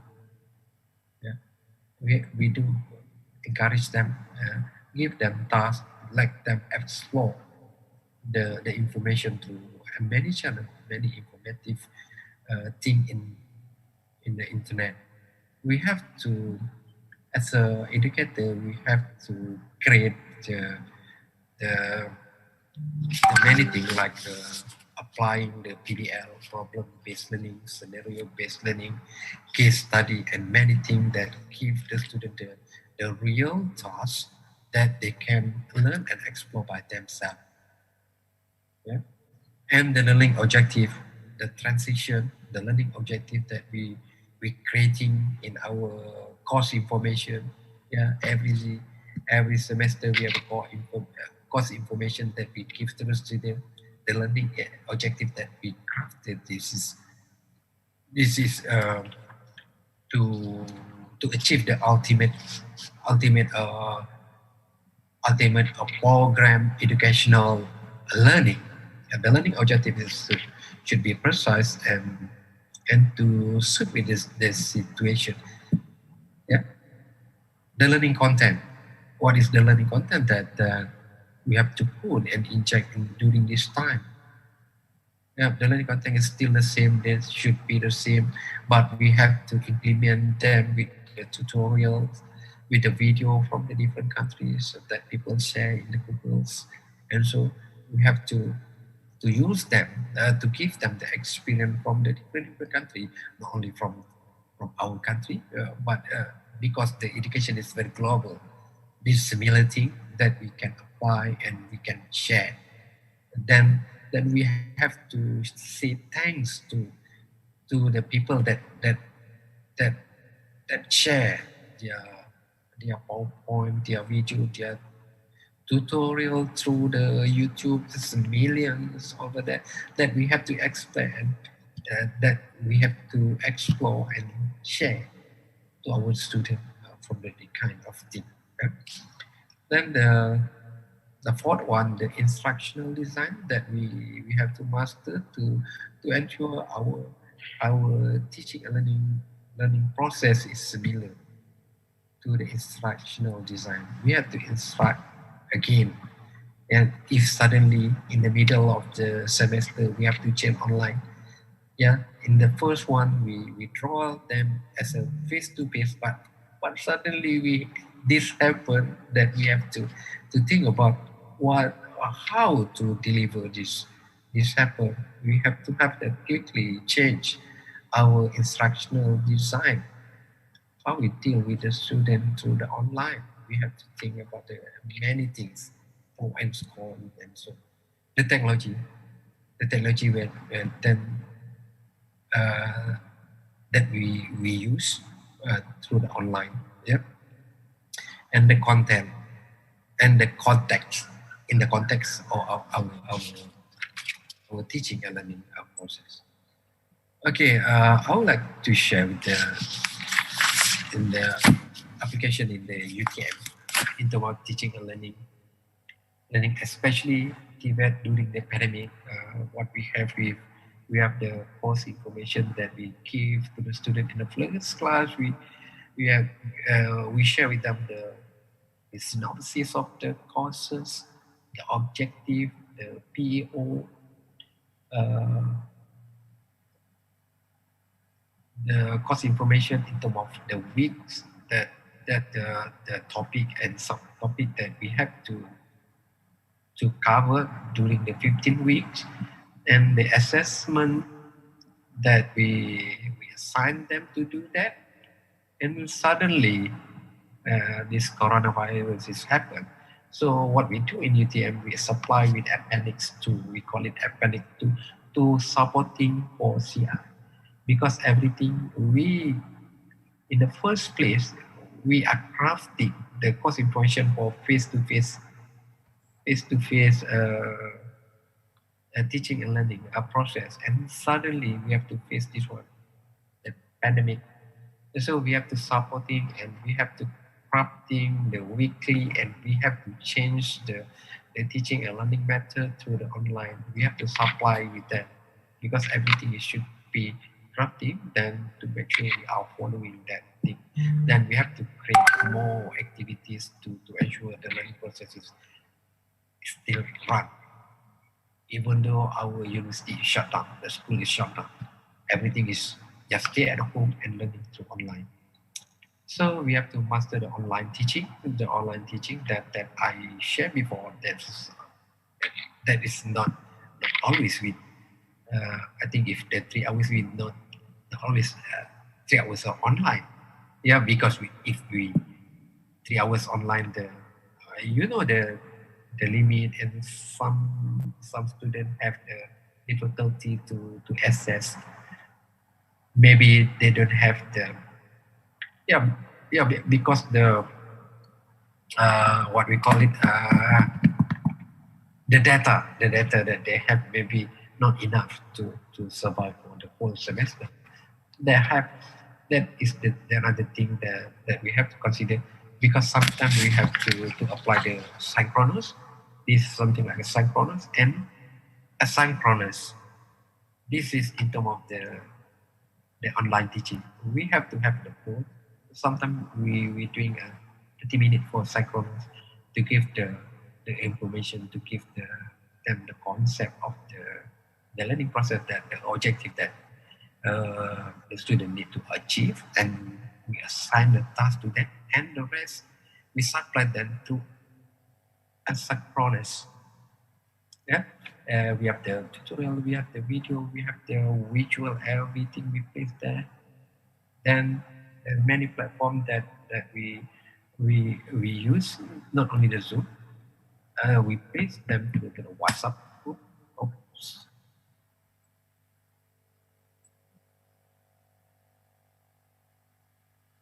Through the WhatsApp group, or through the Telegram, or any platform, or email, and so. If they don't have all that kind of thing, then UTM should printing the material and send by email to them to make sure their learning process is similar to all students, because all students should have the similar thing. Yeah. Or blended learning, later on, if the pandemic is end, we try to use it as blended learning as well. At least we try to online, because everything is online. But blended learning is something like a 50% face-to-face, and another thing is using online teaching. Work-based learning that I mentioned before, maybe is another thing that we can consider in our future, because especially when they are learning the practical things, they are learning the authentic learning in terms of the practical thing in the industry is more beneficial to them, because after that they will be, sometimes they will be employed by the industry that they doing work-based learning. So in terms of the blended learning, we have to face-to-face training, virtual classroom, webinar, we have a link, we have a simulation, we have an assessment, one-on-one coaching, and sometimes we have to do that because during the 3 time, for example, 3 hours, maybe some of them, they have a one-to-one coaching, maybe through phone call, and so we have to do. We have to entertain them, because we're paying for the fees for the courses.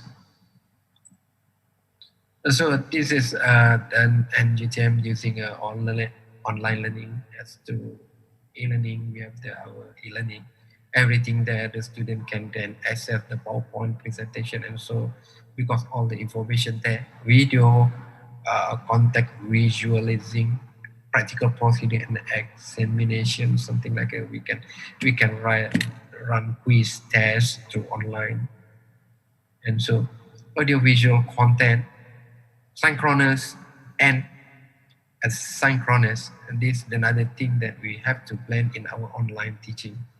Yeah. online and offline. Synchronous. Synchronous is something like a offline.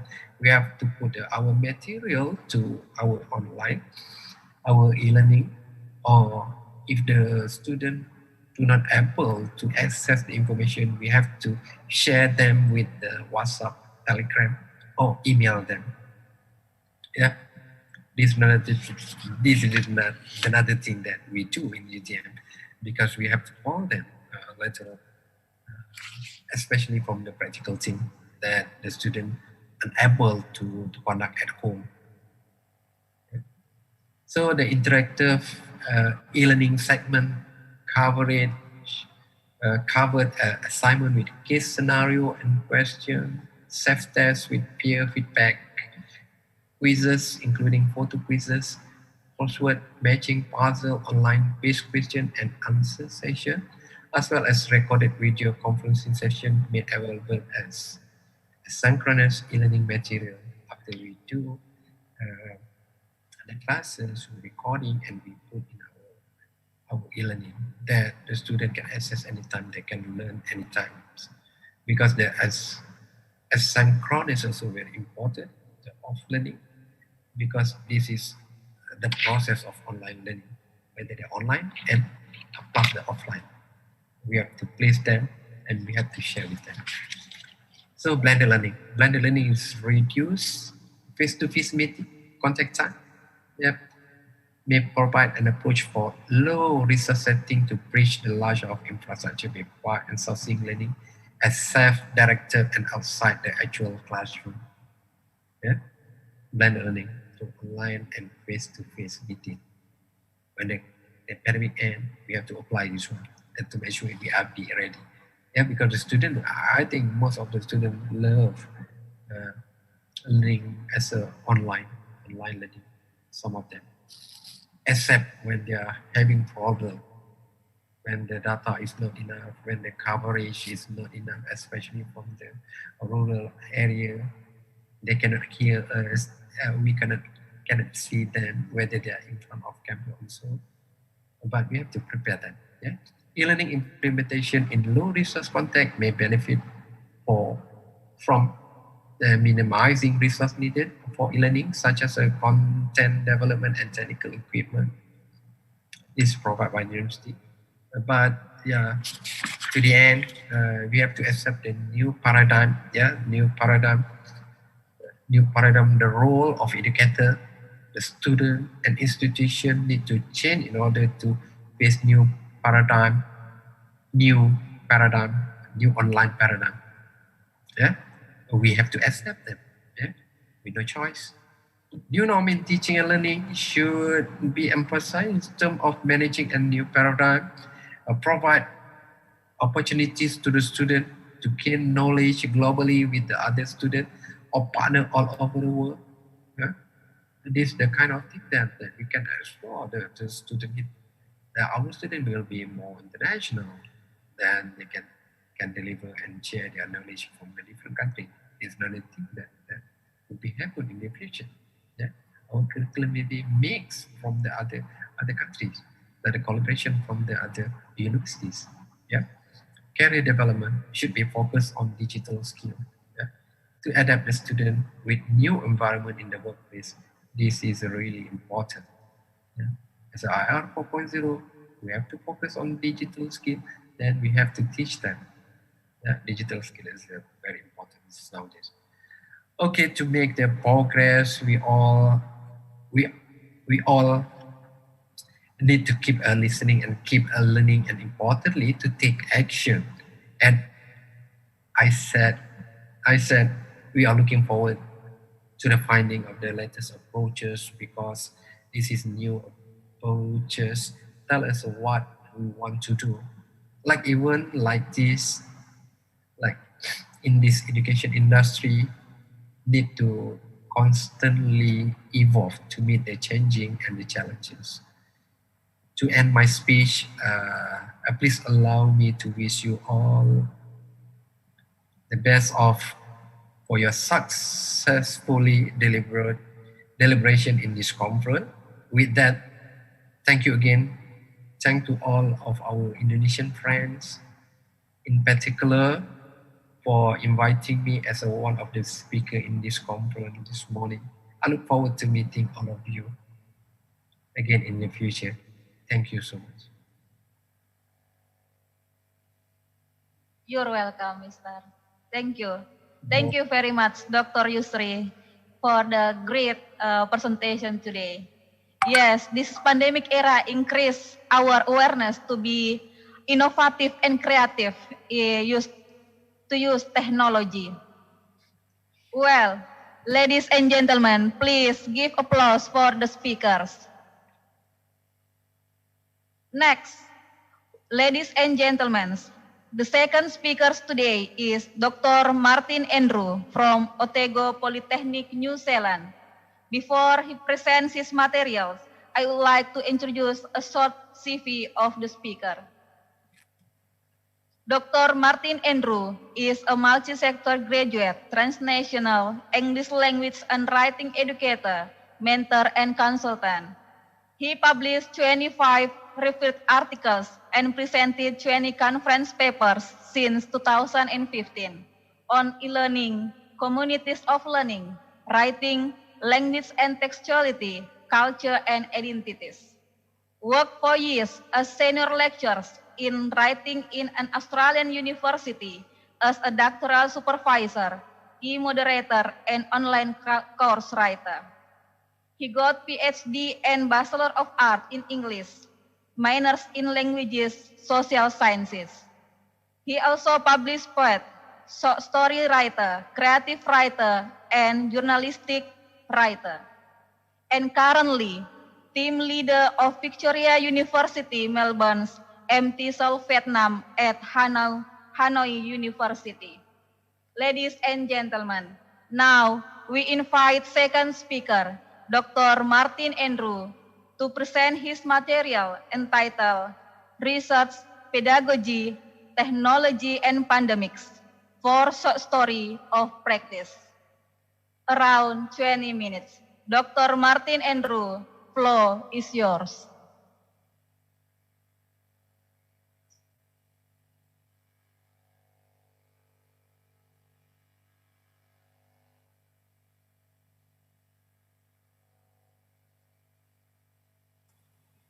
In New Zealand, everyone, where I am at the moment, we say kia ora, which means hello. So I want to say kia ora to everyone here today, all the way from New Zealand.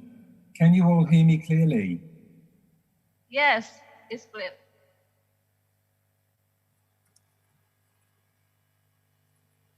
Okay, let me tell you a little bit about me. These are my spheres of endeavor, or the areas I work in. I'm a mentor or supervisor for 20 PhD students. They're all transdisciplinary. I'll talk about that in a moment shortly, or masters, and they're all in the area of work-based learning, which we've just heard quite a lot about from the previous speaker. I'm an honorary prof from Victoria University, Melbourne. I am no longer there. I do my work now at Otago Polytechnic in Dunedin, New Zealand. I designed educational programs for online delivery, 100% online delivery for 15 years. So I've been in this business a long time. So I was very well equipped when the pandemic came along. I thought, yay, I can show what I can do at last. And I worked as an e-lecturer recently for TESOL learners in Vietnam. And you can see there that I've got a range of other activities going on. And I was a conference speaker at Makassar in 2018 on the topic of disruptive technologies. And just to prove my experience, here's the carpet in the room where some of you probably know very well. Every time I see this carpet from Makassar University, this is what I think of immediately. I found out that this was a topic only on the 17th of November 2021. So I was a bit surprised that I was attending a conference that was related to sustainable solutions for human welfare, but nevertheless, I have a lot of material on that for you today.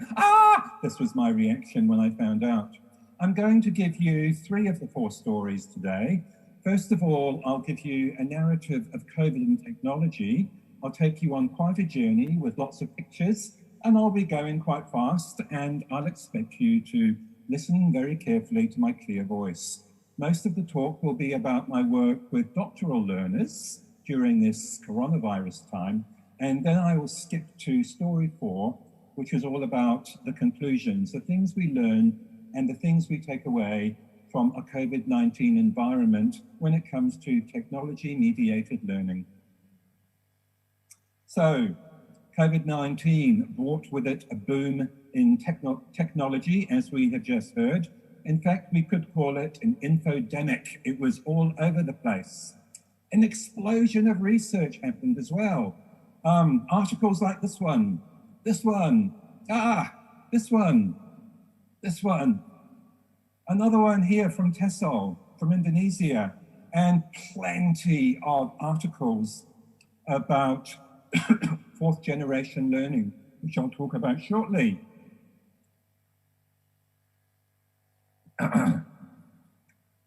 There was an explosion of interest from this guy, Bill Gates, and from big tech in general. He produced a long manuscript called Pandemic 1, the first modern pandemic. He called it Pandemic 1 because this is not going to be the only one.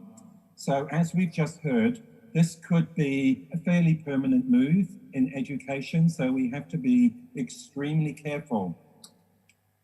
Gates compares it to World War II, and there have been a number of other comparisons which have been made about how crisis leads to technological innovation and breakthrough, and human beings can be very, very adaptable. He talks about business as usual, but personally, I don't believe there will be business as usual ever again. So bye-bye, Mr. Gates. I have to wonder, though, about all of the technology that has suddenly sprung up.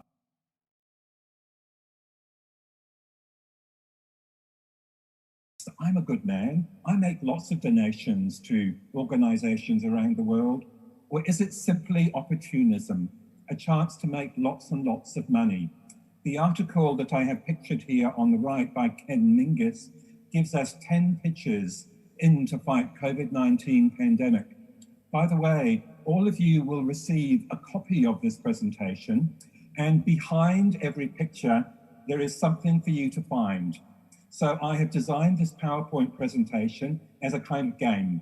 So when you get it by yourself, you can click and you can find the sources and you can find some hidden links, because I think we need to be more playful when it comes to our pedagogy in the future. We are told that technology leads to all kinds of answers, Zoom being one of the most obvious answers. And there are webinars all around the world at the moment to help poor teachers who suddenly have to adapt to a new teaching mode, a new teaching environment. And quite frankly, there's kind of 50-50 out there about whether it's a good thing or not. This is one I attended. Why technology is not the answer. The challenges for higher education post-COVID-19. I'll talk about that some more later. But also I have noticed that there's a big boom in research in the area of online learning, and people are starting to read more and more articles online. And look at this, stupidacademia.com congratulated me today on my 22,175th mention. So technology gives us more options to share our research with the rest of the world, and it seems to me people are actually taking it up. But I have to be very, very careful about opportunism, because I think that a lot of operators out there are exploiting us. They're using the pandemic as an opportunity to make money. Apple iPhone is probably the worst of the lot. In the news just yesterday, we read this story that Apple have to pay $113 million to users of their technology for importing updates which slowed down their mobile phones. So we have to be ultra careful. We cannot trust these corporations. Guys like this who line up to pick up the latest model of the iPhone, are they keen technology people, or are they gullible suckers? Are they actually victims of opportunism. This is something we need to think about if we want to be critical in this pandemic space. We also have to think about the deepening divide between the rich and the poor. As the previous speaker mentioned, a third of the world's school children remain affected by pandemic-related school closures, according to the UN. That's 463 million school children who are lacking internet, television, or radio. It's not just those people out there in the countryside that we mentioned earlier. It's people all around the world who suddenly don't have access to any form of education because the infrastructure is not there, and also the access to these different technologies is not available because, as we have seen, they are expensive, and places like Apple are very exploitative. This article, which you can click later, gives you some ideas on how to prevent your school from getting ripped off by edtech vendors. Out there in the world right now, there are thousands of people trying to make money by selling you the latest technology for your school. And they're all saying, I'm the best, buy me, buy me, buy me. My advice is be very careful, and I will show you a few things in this session that you can always do and do without paying a single penny or rupee to anybody at all in the technology world. And here are some of the websites which I find most useful. They're all free, and they take us to interesting learning places in the world connected to online education. Oops. We get this one all the time, don't we? Well, Amarola, thank you for inviting me to this conference. He's sitting there in the room, probably checking his cell phone messages again. But I asked Amarola about the impact on teaching in Indonesia of the pandemic. And he says to me, as you can see on the screen, the problem is finding the affordable technology for both students and lecturers are challenging. This is an economic issue. This is an issue about money. And I want to show you in this session, you don't need to be a millionaire to do really, really successful online education with your learners. It's been a bonanza for these people. All of these people, or Zoom, whoops, that's us today, isn't it, Zoom? All of these people have made so much money during this time. The LMS has become second nature to most people in Indonesia. Updates are available perpetually on your mobile phone, and every time there's an update, someone somewhere is making extra money. Be careful. And many reports like this one from CBNA have been circulated about hidden revenue opportunities for edtech vendors. This is a time for all of us to make a big buck, but we have to get past the edtech hype, and we have to find where the pedagogical affordances really are. Because, as the previous speaker pointed out, the future is loading. Education 4.0 is where we are at. We have gone past the Stone Age, the Iron Age, the Industrial Age. We've even gone past the computer age. We are in the digital age, digital 4.0. This is the age of cyber physical systems. And in order to prepare these future graduates for work, universities, as the previous speaker also emphasized, need to align their teaching processes with these advancements in line with the principles of Education 4.0. Education 4.0 is all over the internet. On the screen here, you can see some of the key tenets, some of the key principles, and there are many out there that you can find by investigating, but this is where the future is actually going to lie, in Education 4.0. And I have noticed that Malaysian academics seem to be quite ahead on analysing Education 4.0, and we can see on the right-hand side there, largely Education 4.0 is about open access, mobile technology, learners as connection makers, learners as content producers and sharers. It's about the web as a curriculum, learners as teachers. It's about access to exports, and it's about the educator as a resource guide. No longer are you the teacher, but you are a kind of curator, teaching your students how to learn by bringing together lots of materials available digitally online. You become a curator, and through this act of curation, you participate in Education 4.0. Some of the principles of Education 4.0, which I will run through very quickly, are longevity, computational world, superstructured organization, and connected. Now, I'm going to move on a little bit now to transdisciplinarity and sustainability, because for me in this talk, these are the two words that I want you to take away the most. I believe that digital education needs to exist in a context of transdisciplinarity and also within a context of sustainability. And that really means don't give big ed tech all of your money, give it to your teachers and teach your teachers how to use the materials that are out there for better outcomes for your learners. Now, what is transdisciplinary research? This is what I'm most heavily involved in. It's research that tackles real life problems. It's embedded in the real world.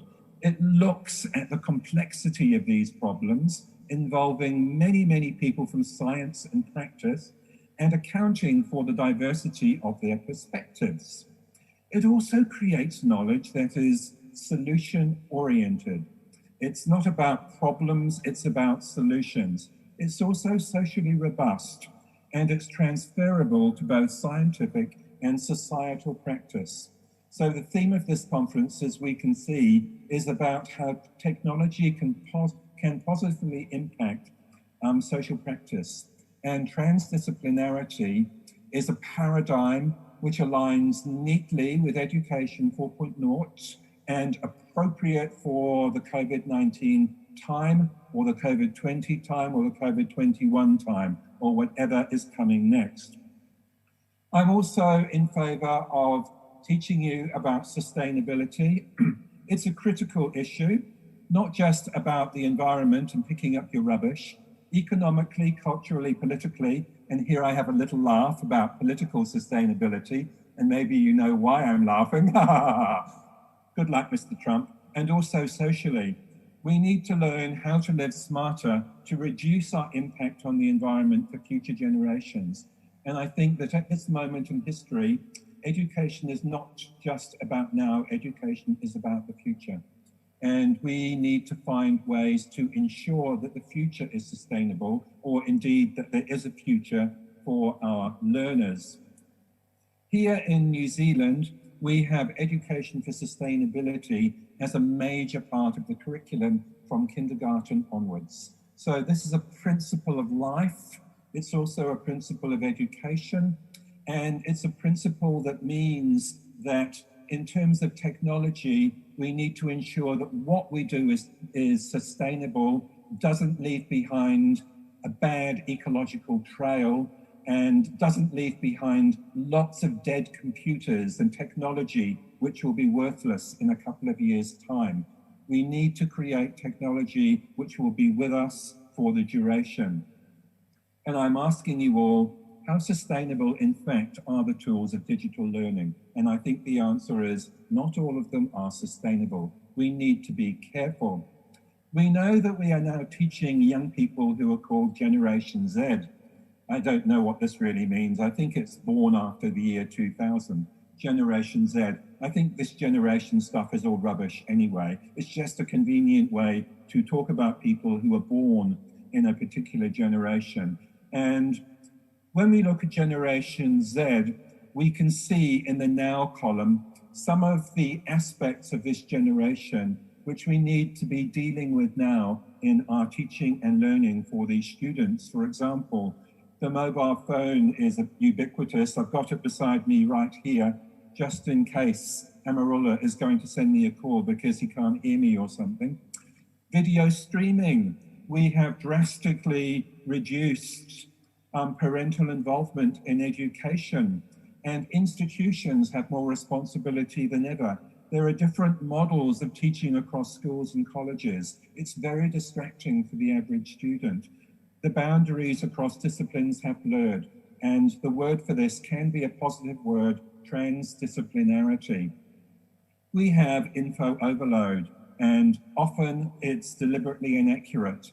Talk about fake news. We've seen so much of it in the past 2 or 3 weeks, 2 or 3 years actually, and virtual interaction is dominant. Look at us now. We are involved in one of these virtual interactions, which is entirely typical of what education looks like now and will look like for a while in the future.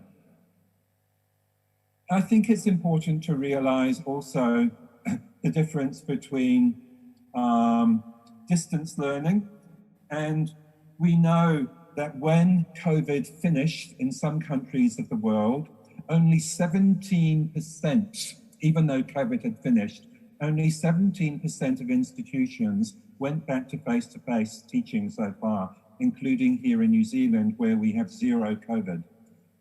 But 83% continued distance learning. And I think that is super, super, super significant, because it teaches us that this distance learning thing is now, it's forever. So better get used to it, everyone. There is one downside, well, at least one downside. And in this picture, you can see it. With everyone sitting at the computer, I think we're going to have to do a lot more exercise, everyone. We don't want to turn into, well, people like this. So I'm going to tell you a little bit about pedagogy, which is very, very basic. These are 5 principles of teaching which are always true and easy to do and always free. Firstly, maximize output. Get your learners to create as much as possible. Give out as much as possible, because only through the act of creating can you actually create materials that can be given feedback. Making feedback is the second of these very simple things you can do. It's immediate and applied. So this process of create, get feedback leads to a third stage, which is creating opportunities for community and engagement. Because human beings are social by nature, sitting at home in front of the computer is not actually natural for human beings. So we need to find ways to ensure social interaction online by creating communities of practice online. We need to apply processes and approaches for productive skills. Productive skills are mostly to do with speaking, like presentations, and to do with writing, like essays or case studies or any text which is written. We need to apply approaches for as much maximization of output as possible. And we need to move behind claustrophobia. If you're stuck in your bedroom like me at the moment with COVID everywhere and you can't move, you need to have social interaction. So interactivity online is king. And I'll talk about that some more in just 1 second, well, maybe 2 seconds. This can be achieved by some of these pedagogical methods: discussion boards and forums, appropriately secure social media, like the WhatsApp groups previously mentioned, communities of practice online, I'll talk about those shortly, repositories of shared repertoire, which is basically where the teacher brings together tons of fantastic resources and says to the students, tons of resources, access them, now write something, now create something. It's about rigorous task-based or project-based learning for receptive skills, and we heard the same message in the previous speaker as well. So all of these are new ways of thinking and doing. There are some columns here, some ancient Roman columns, and all of this is as simple as the 4 pillars of flipped learning, which are here. These are the 4 pillars of flipped learning.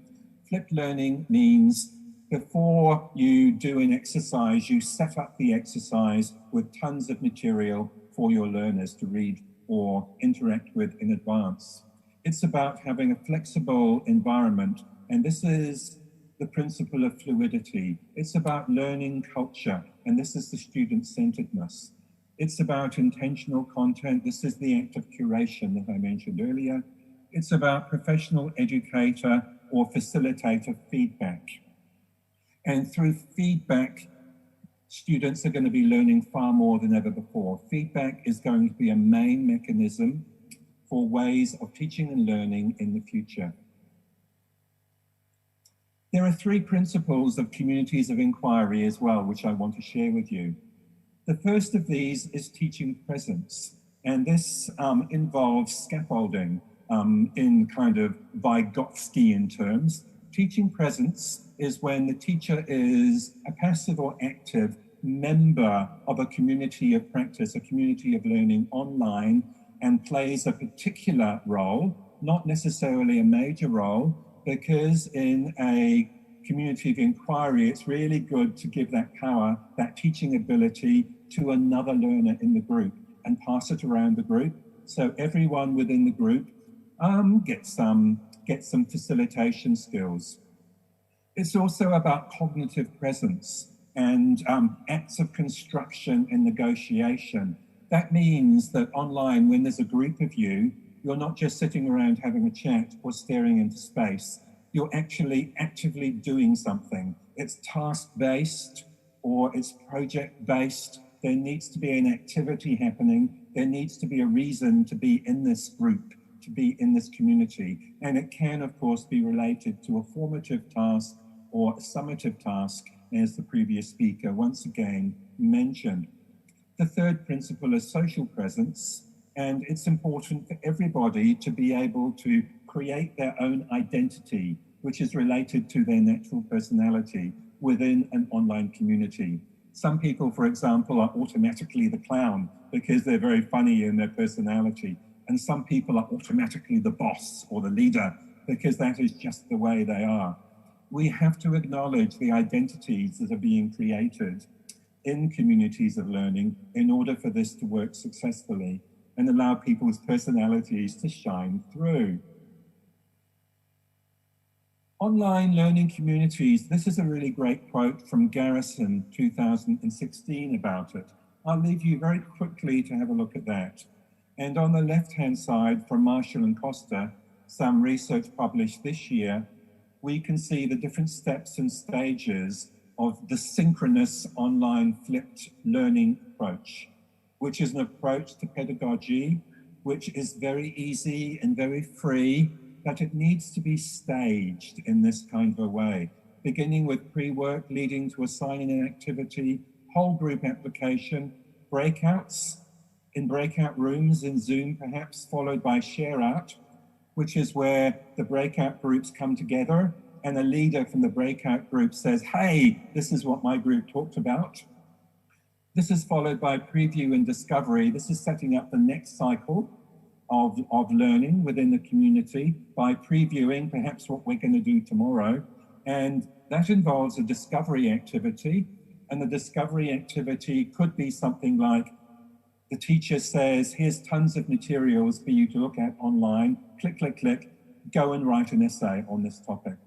And that's the assignment instructions. It's very clear, very important. You need to be clear exactly what you want your learners to do for homework so that they can be prepared next week for their own next stage. And that involves reflecting on their learning. Engagement is important as well. I'm going to skip this because of time. I'm going to move to my second narrative. Because I have more than 20 doctoral learners, these PhD learners had to suddenly stop because of COVID. Or did they? What happened was they couldn't do interviews anymore face-to-face. They couldn't do anything at all to collect data that involved social interaction. They had to find alternative ways of collecting data that did not involve social interaction or being in the same room as somebody else. And this is a huge challenge for us at the moment in higher education with our PhD and doctoral learners who are at the data collection stage. So in this narrative, I'm going to tell you a few strategies that some of our learners have come up with about how to survive COVID-19 as a PhD student. The transdisciplinary projects I'm involved with at PhD level include topics like these on the screen. It's about reducing recidivism among Indigenous people, stopping Indigenous people from going back to jail.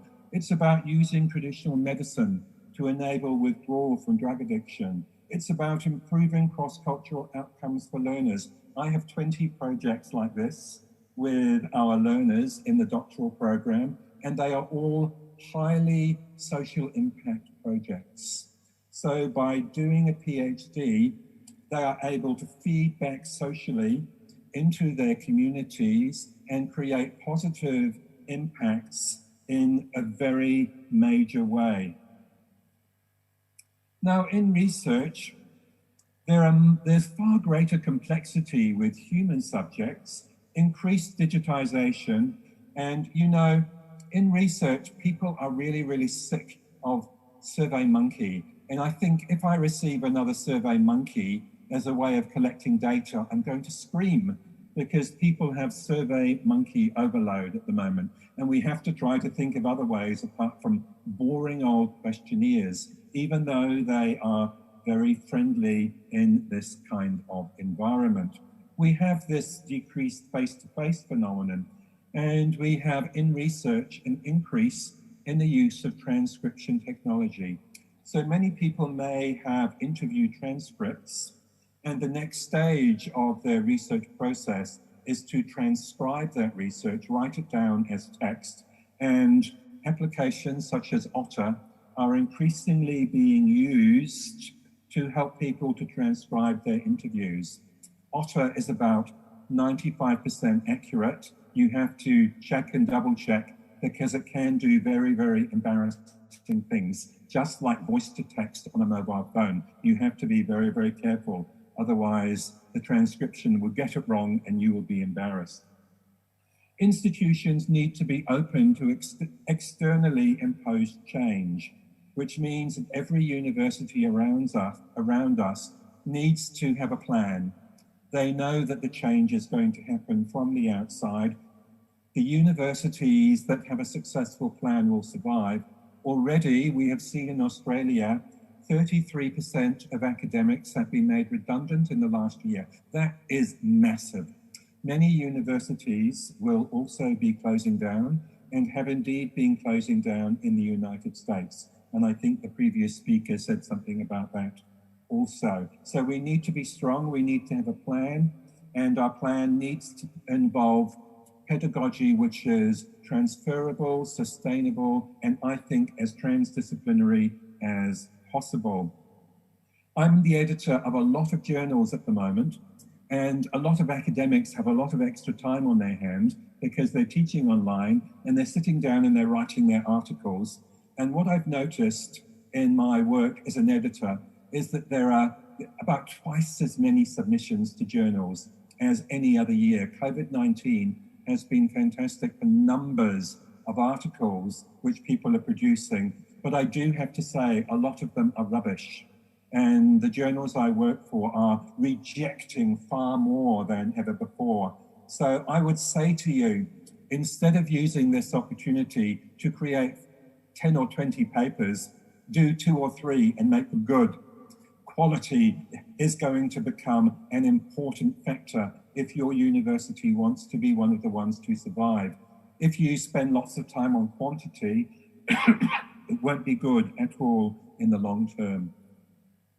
Okay, these slides have got too much information on them, but these are verbatim quotes from PhD students around the world who I have interviewed, and I have asked them the question, how has COVID-19 changed your doctoral journey? Jane is a doctoral candidate in Canberra, at Canberra University, and these are some of the things that she has told me. In the middle paragraph, she says, the biggest impact to my journey is the uncertainty of what would come next when the Prime Minister, Scott Morrison in Australia, said international students should come home when our country had closed the border. Our mental, physical and financial well-being were tested during this time. So a lot of PhD students are around the world, and they are in countries which is not their home country. And countries like Australia and Canada have been saying to these PhD students from Indonesia or Vietnam or wherever, go home. And this has been incredibly stressful for them to make that decision. Do I go home and stay with my family because my father could be sick and die of COVID? Or do I stay and try to focus some more in this country on my PhD? It's a real difficult situation for students around the world. She says, final paragraph, it impacted my supervisors too. One couldn't go back to the UK and the other couldn't go to Thailand. And worst of all, they were disappointed with the university policies that they no longer want to work for it. So during this time, a lot of universities have done terrible things to their staff in countries such as Australia.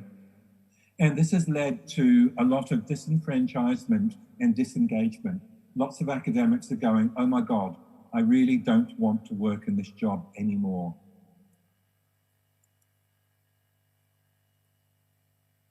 Jane continues.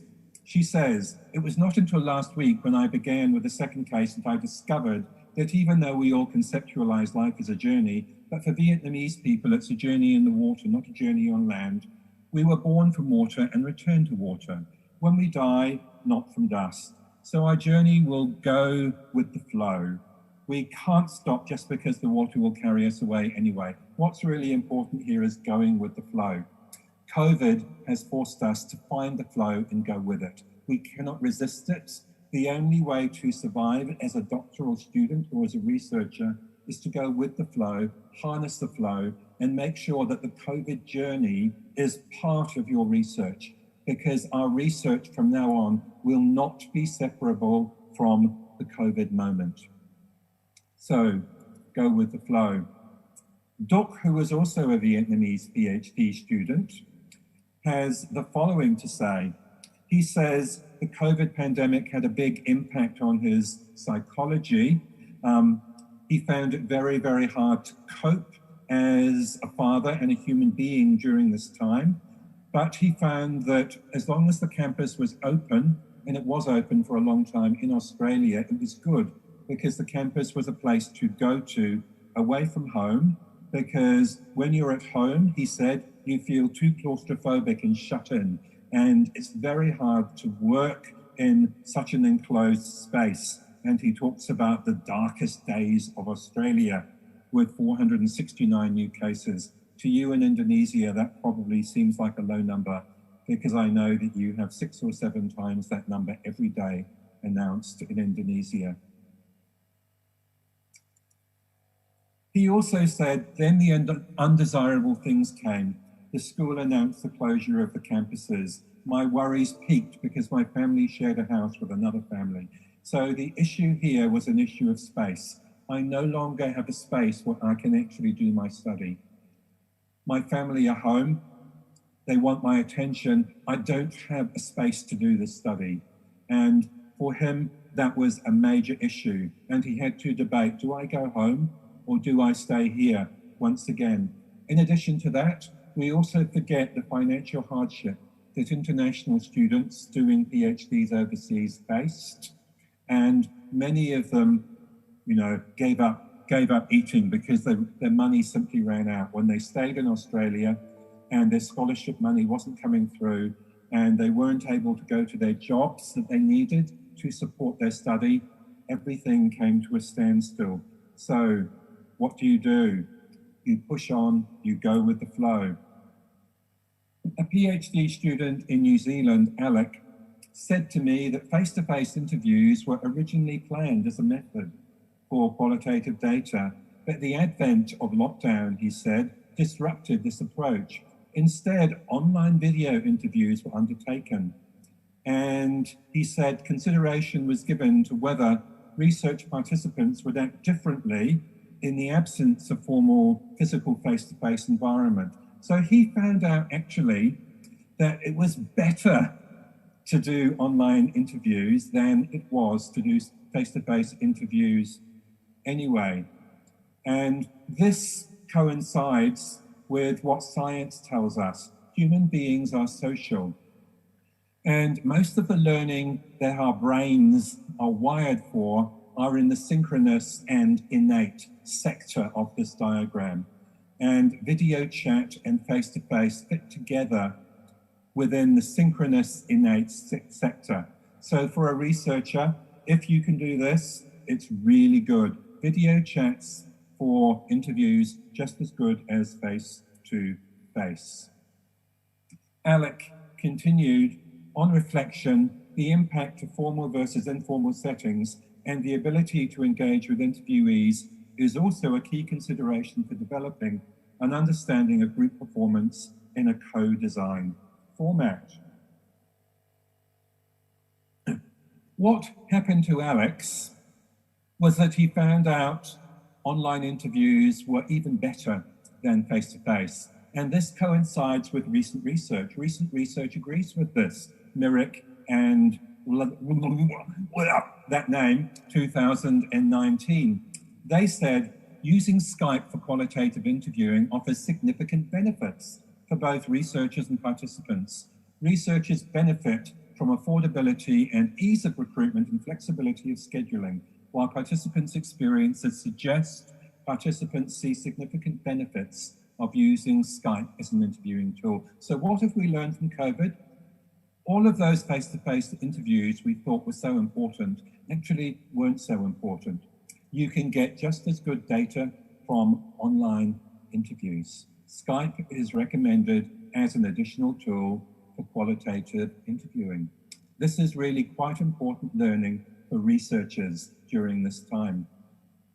Maria, who's another New Zealand PhD learner in Wellington, she said, I had everything planned. Although I anticipated a lot of work, I believe the project was going to be straightforward. It was just a matter of getting on with it. The reality of coronavirus was few people responded to my survey. I received automated responses which said, so-and-so is no longer with this organization. Please email info. So SurveyMonkey, not good, because everybody has changed jobs, or they have these messages on their work email that says, I'm not here, go away. And for her, the lack of responses meant that there were not enough volunteers for even one focus group.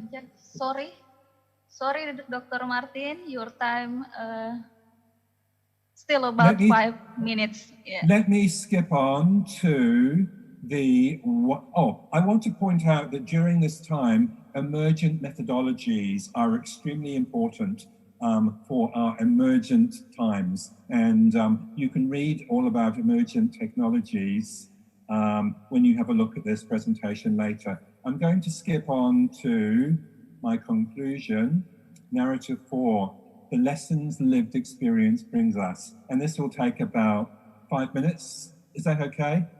About 5 minutes for conclusions.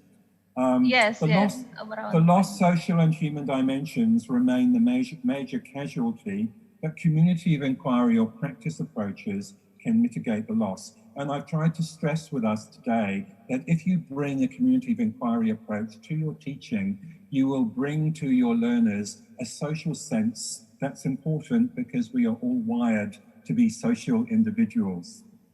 The Education 4.0 movement predated COVID, but the pandemic has accelerated it. And you can find a lot of useful resources for the future by exploring all of the resources on the internet about Education 4.0 and what it has to say. So in fact, COVID-19 is the first of the postmodern pandemics, galvanized the effective use of many digital learning platforms and tools, but it's brought many opportunistic players into the market. So don't waste your money on rubbish technology just because you think it's trendy. There's a flood of stories of researchers, learners, educators, stakeholders who are responding to the crisis. and there is a sense that research has changed forever. And as I mentioned, researchers are producing more work than ever. And I think it's really important for researchers to be resilient, find a pivot, like Alec did in my example, and don't be afraid of changing your research methods on the run. Along with the rise of cutting-edge hybrid emergent methodologies, research also occupies the space where transdisciplinary meets sustainability. These are my two important words to you today: transdisciplinarity and sustainability. Bring them together and you will create a successful environment for learning. Methodological diversity has become increasingly important for us as well. And I mentioned briefly iterative methodologies, something for you to look at a little bit later. Now, this is nearly my last slide. There's no going back to the past with its unsustainable greed and academic capitalism.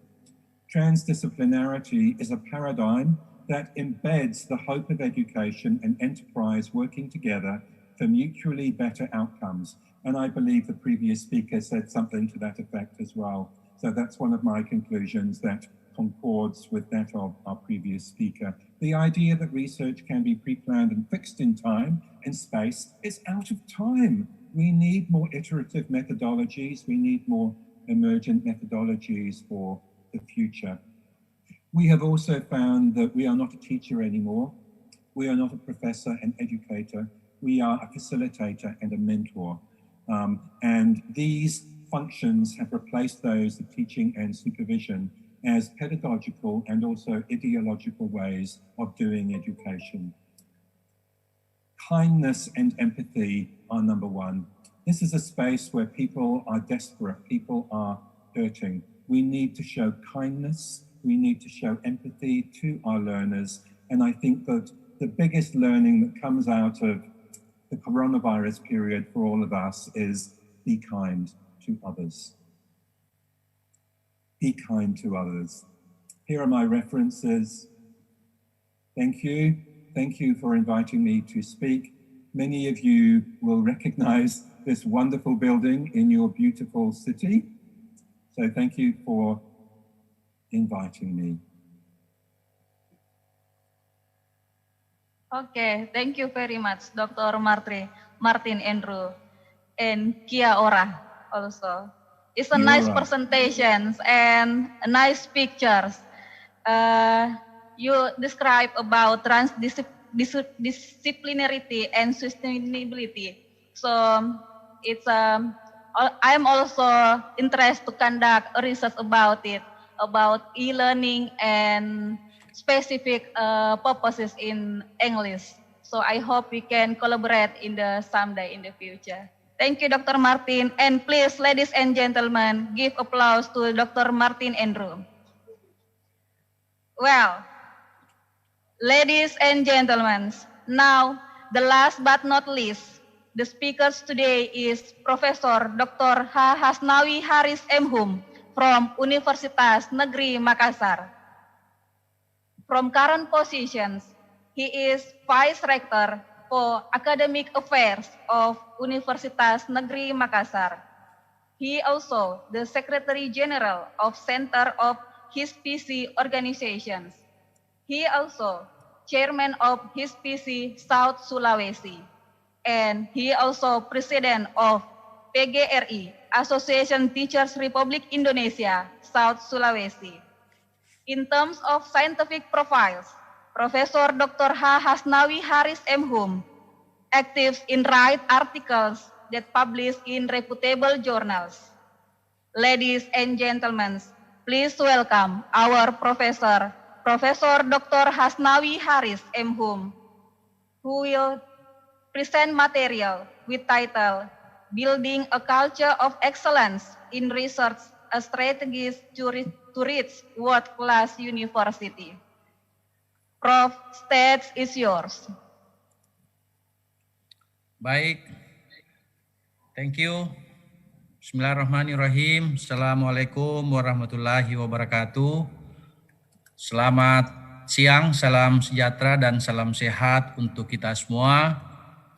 the Honorable, all participants, especially the invited speakers, Dr. Yusri bin Kamin from UTM Malaysia, and Dr. Martin from UTEGO Polytechnic, New Zealand. Good morning, ladies and gentlemen. In this conference, I would like to presentation my title article, Building a Culture of Excellence in Research as Strategy to Reach World-Class University. Membangun budaya penelitian yang unggul sebagai strategi mencapai perguruan tinggi berkelas dunia. Next.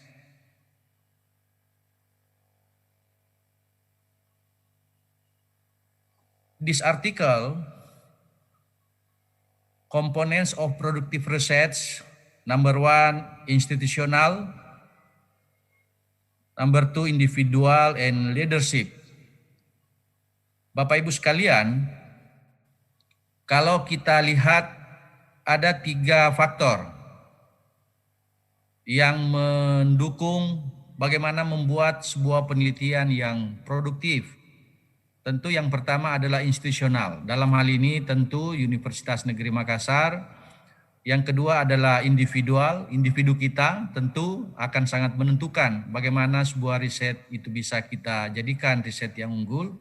Dan yang ketiga bagaimana kepemimpinan, leadership dari pimpinan tentu. Next. Components of productive research, number 1, percentage. Good. Productive obligation, institutional characteristic, and conducive environment. Next. Okay. Characteristic of excellent research culture. Number 1, percentage of budget for research. Number 2, number of innovations. Number 3, percentage of researches for total investment for research, allocation of research funds, and commercialization of research result. Bapak Ibu yang saya hormati, kalau kita lihat paling tidak ada 6 karakteristik yang bisa kita jadikan agar penelitian kita secara kelembagaan dan individual itu bisa unggul. Pertama adalah bagaimana presentasi anggaran untuk riset. Saya kira kalau kita di Universitas Negeri Makassar, kebijakan Bapak Rektor tentu kita semua memahami minimal 20% PNBP kita itu dialokasikan ke penelitian. Bahkan saya kira 2 tahun terakhir pimpinan universitas, terutama Pak Rektor itu mengeluarkan satu kebijakan yang mempercepat guru besar yang menjadi bagian dari ikon dan banyak dicontoh oleh beberapa perguruan tinggi negeri di Indonesia. Yang kedua adalah number of innovation, jumlah inovasi. Inilah juga yang kemudian selalu menjadi bagian dari kebijakan dari pimpinan universitas. Seperti kita paham Bapak Ibu semuanya, baru-baru ini Bapak Rektor meresmikan satu lembaga yang kita sebut dengan Lembaga Inovasi dan Pengembangan Kewirausahaan. Saya kira ini adalah bagian dari bukti bahwa sesungguhnya secara kelembagaan perguruan tinggi kita on the track. Yang ketiga adalah bagaimana presentasi peneliti. Ini juga yang saya kira apa yang dilakukan oleh teman-teman LP2M hari ini adalah sebuah bukti bahwa kita semakin bergairah, semakin mendorong agar teman-teman melakukan riset dan pada akhirnya tentu kalau kita di perguruan tinggi ya peneliti kita semua, setiap dosen itu harus menjadi peneliti karena ini bagian dari kewajiban kita dalam Tridharma perguruan tinggi. Yang keempat adalah jumlah investasi untuk penelitian. Nah ini juga saya kira kalau kita ingin meraih atau menuju world class university, saya kira tidak ada kata tidak untuk kita melakukan investasi secara besar-besaran di dalam penelitian, dan saya kira Bapak Ibu kita semua merasakan sekalipun dalam skala yang terbatas kebijakan untuk memperbanyak judul-judul penelitian yang dibiayai oleh universitas itu semakin hari semakin membanggakan dan membahagiakan kita semua. Yang kelima adalah tentu di dalam investasi itu juga ada alokasi dana yang saya kira secara kelembagaan kebijakannya diserahkan kepada setiap unit termasuk dari Lemlit untuk menyiapkan dana-dana yang dimaksud. Kemudian yang keenam adalah, nah ini yang kita kurang, commercialization of research results. Saya kira komersialisasi dari hasil penelitian kita selama ini yang menjadi kendala bagi kita. Hampir saya kira di semua perguruan tinggi ini mengalami relatif penyakit yang sama ini. Kita hanya sampai di titik tertentu di mana komersialisasi dari hasil penelitian kita itu menjadi sesuatu yang masih perlu terus ditingkatkan di masa-masa yang akan datang. Next. Oke, ini adalah tantangan bagaimana kita men-challenge to excellent research culture yang ada di universitas kita dan secara umum tentu di beberapa perguruan tinggi. Pertama adalah increasing the human resources of researchers. Kita tentu ingin bagaimana SDM para peneliti ini semakin ditingkatkan. Saya tahu persis di bawah koordinasi Prof. Bahrani dan tim tentu kebijakan untuk mendorong agar peningkatan SDM para peneliti itu senantiasa dilakukan. Apa yang dilakukan hari ini, konferensi ini adalah sebuah bukti bahwa sesungguhnya secara tidak langsung kita mendorong teman-teman para peneliti untuk berpartisipasi dalam konferensi ini, dan tentu di saat yang sama secara paralel teman-teman semakin meningkat perspektif, wawasan dan paradigmanya dalam dunia penelitian. Yang kedua adalah publication at the global level. Kita juga ingin pada masa yang akan datang untuk menuju universitas yang world class university, tentu publikasi internasional ini semakin kita genjot. Apa yang disampaikan oleh Pak Rektor tadi dalam pembukaan menunjukkan bahwa betapa prestasi-prestasi yang dalam dunia publikasi itu sudah kita berada pada jalur on the track, berada pada jalur yang benar, sehingga tentu tinggal dibuat sebuah sistem yang memang bisa mengkreasi itu semua. Dan bahkan di pertemuan terakhir Bapak Ibu semua, khususnya dari UNM, saya ingin menyampaikan Bapak Rektor terakhir memang bahkan mendorong lahirnya sebuah lembaga yang kita sebut dengan Publication Center, seperti yang di beberapa tempat, untuk kita fokus bagaimana publikasi kita secara periodik itu semakin banyak dipublikasikan di level internasional. Kemudian yang ketiga adalah the lack of transnational collaborative project. Nah, saya kira memang ini sebuah keniscayaan perguruan tinggi yang ingin menuju ke perguruan tinggi kelas dunia. Tentu rendahnya kolaborasi termasuk riset, saya kira ini harus kita dorong ke depan. Bahkan saya kira di beberapa kesempatan Bapak Rektor sudah menyampaikan bahwa ternyata memang untuk meningkatkan secara paralel publication at global level dengan bagaimana kita melakukan kolaboratif riset dengan beberapa perguruan tinggi, ini memang terus harus kita lakukan. Saya kira untuk sampai ke sana kita sudah berada pada titian-titian tangga yang selalu kita benahi. Saya kira Bapak Ibu sama-sama kita memahami itu semua. Dan kemudian yang keempat adalah ini juga the low number of patents obtained. Jadi kita masih rendah paten. Di beberapa kesempatan, bahkan pertemuan terakhir Rapim Universitas dengan fakultas sudah disampaikan bahwa pusat publikasi dan paten yang ada di lembaga penelitian dan pengabdian kepada masyarakat itu akan ditingkatkan posisinya. Bahkan ada keinginan kita untuk kemudian mendirikan sentra khusus haki dan paten. Ini untuk menggenjot. Apa yang terjadi selama ini menurut saya itu sudah cukup bagus, tetapi memang di masa-masa yang akan datang untuk menuju world class university, saya kira tidak ada kata tidak untuk kita mencoba fokus melahirkan sebuah sentra haki dan paten yang kira-kira memang teman-teman yang ada di sana memang fokus ke situ. Bapak Ibu sekalian, lanjut, next. Ya, ini adalah indikator dari bagaimana kita melahirkan sebuah kultur penelitian yang baik, saya kira.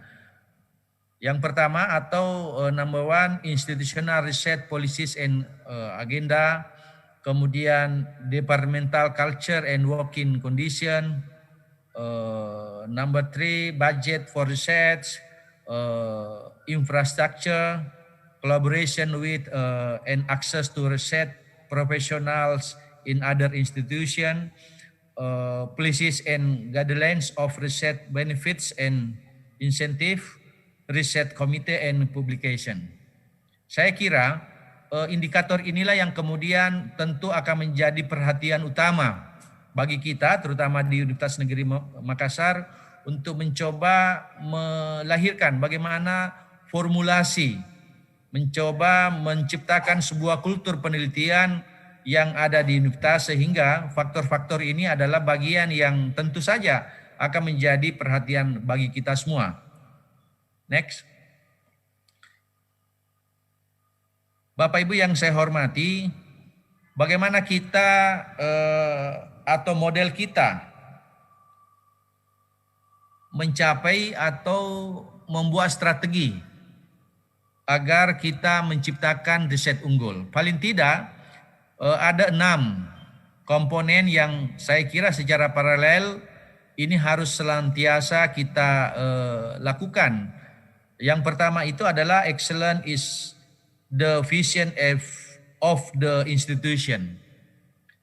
Bagaimana kita memiliki visi yang unggul. Saya kira secara kelembagaan mulai dari tingkat universitas, fakultas, dan prodi tentu harus memiliki memang visi yang unggul untuk menuju ke sana.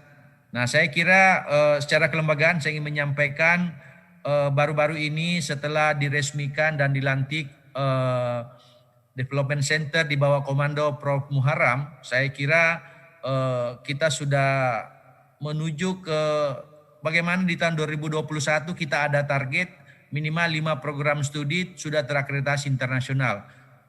Apa yang dilakukan hari ini tentu di masa yang akan datang juga seperti itu sudah menjadi bukti bahwa kita benar-benar ingin berbenah, kita ingin menuju titian yang saya sebut tadi, titian menuju world class university. Yang kedua adalah share common vision and mission of research excellence. Kita tentu ingin agar visi misi yang unggul yang sudah tercipta sebelumnya tadi itu benar-benar kita pahami bersama. Tentu seluruh elemen yang ada di universitas itu harus bahu-membahu secara sinergitas menciptakan itu. Kemudian yang ketiga, tentu tidak boleh tidak mengalokasikan sumber daya keunggulan riset. Saya kira seperti yang kita pahami, misalnya di ICT kita sudah punya, kemudian peneliti-peneliti yang unggul, itu sudah cukup banyak saya kira yang ada di teman-teman, dan kita berharap di masa yang akan datang ini semakin kita tingkatkan. Kemudian yang keempat, excellent as habit of researches, lecture, administrative staff and students. Nah, kita tentu kalau dari awal tadi kita menciptakan sebuah excellent vision di institusi UNM, maka kita berharap tentu kita sudah unggul pada habit, kebiasaan kita, kebiasaan para peneliti, kebiasaan para dosen, dan kebiasaan para staf administratif dan termasuk mahasiswa tentu akan turut mendukung tercapainya atau menuju titian yang kita sebut dengan world class university. Kemudian yang kelima adalah kolaboratif open and collegial culture among faculty members. Nah, ini juga bagian yang saya kira bagian yang harus kita kembangkan di masa yang akan datang. Salah satu ciri entrepreneur adalah ciri kerjasama, ciri kolaboratif. Dan saya kira sebagai perguruan tinggi yang berwawasan kewirausahaan tentu berbudaya kolaboratif dan terbuka adalah bagian yang selalu kita dorong. Kemudian terakhir adalah there is step by step process to achieve research excellence. Nah, kita tentu dengan kondisi-kondisi yang tadi dari awal di yang pertama itu kita ingin tentu memiliki langkah yang unggul, langkah atau strategi yang unggul untuk memastikan keunggulan-keunggulan dalam riset kita. Next. Bapak Ibu yang saya hormati, ini saya sedikit menyajikan bagaimana bagaimana kontribusi riset. Saya kira bagaimana kontribusi riset atau penelitian dalam pemeringkatan perguruan tinggi, khususnya menuju world class university. Secara umum ada 5 saya kira faktor-faktor yang tentu harus kita dorong secara paralel. Pertama adalah pengajaran, teaching, the learning environment, including itu sekitar 30% kontribusinya. Kemudian penelitian Bapak Ibu, diantaranya volumenya, kemudian income dan reputasinya juga itu ada sekitar 30% yang tentu juga harus kita dorong. Dan ini secara kelembagaan kita sudah berkoordinasi dengan LP2M untuk memastikan bahwa ini semua harus kita persiapkan di masa-masa yang akan datang. Kemudian yang tidak kalah pentingnya adalah citation, terutama adalah citasi dalam penelitian. Nah, itu 30% kontribusinya untuk membuat sebuah perguruan tinggi menuju world class university. Nah, ini juga khususnya kita di UNM, saya kira di bawah koordinasi Pak WR4 dengan kami di bagian akademik dengan pusat publikasi, kita berharap nanti ini ada pola yang kita kembangkan untuk betul-betul memperbanyak atau mendorong lahirnya banyak citasi di antara para periset yang ada. Sekitar 7,5%, 7.5%.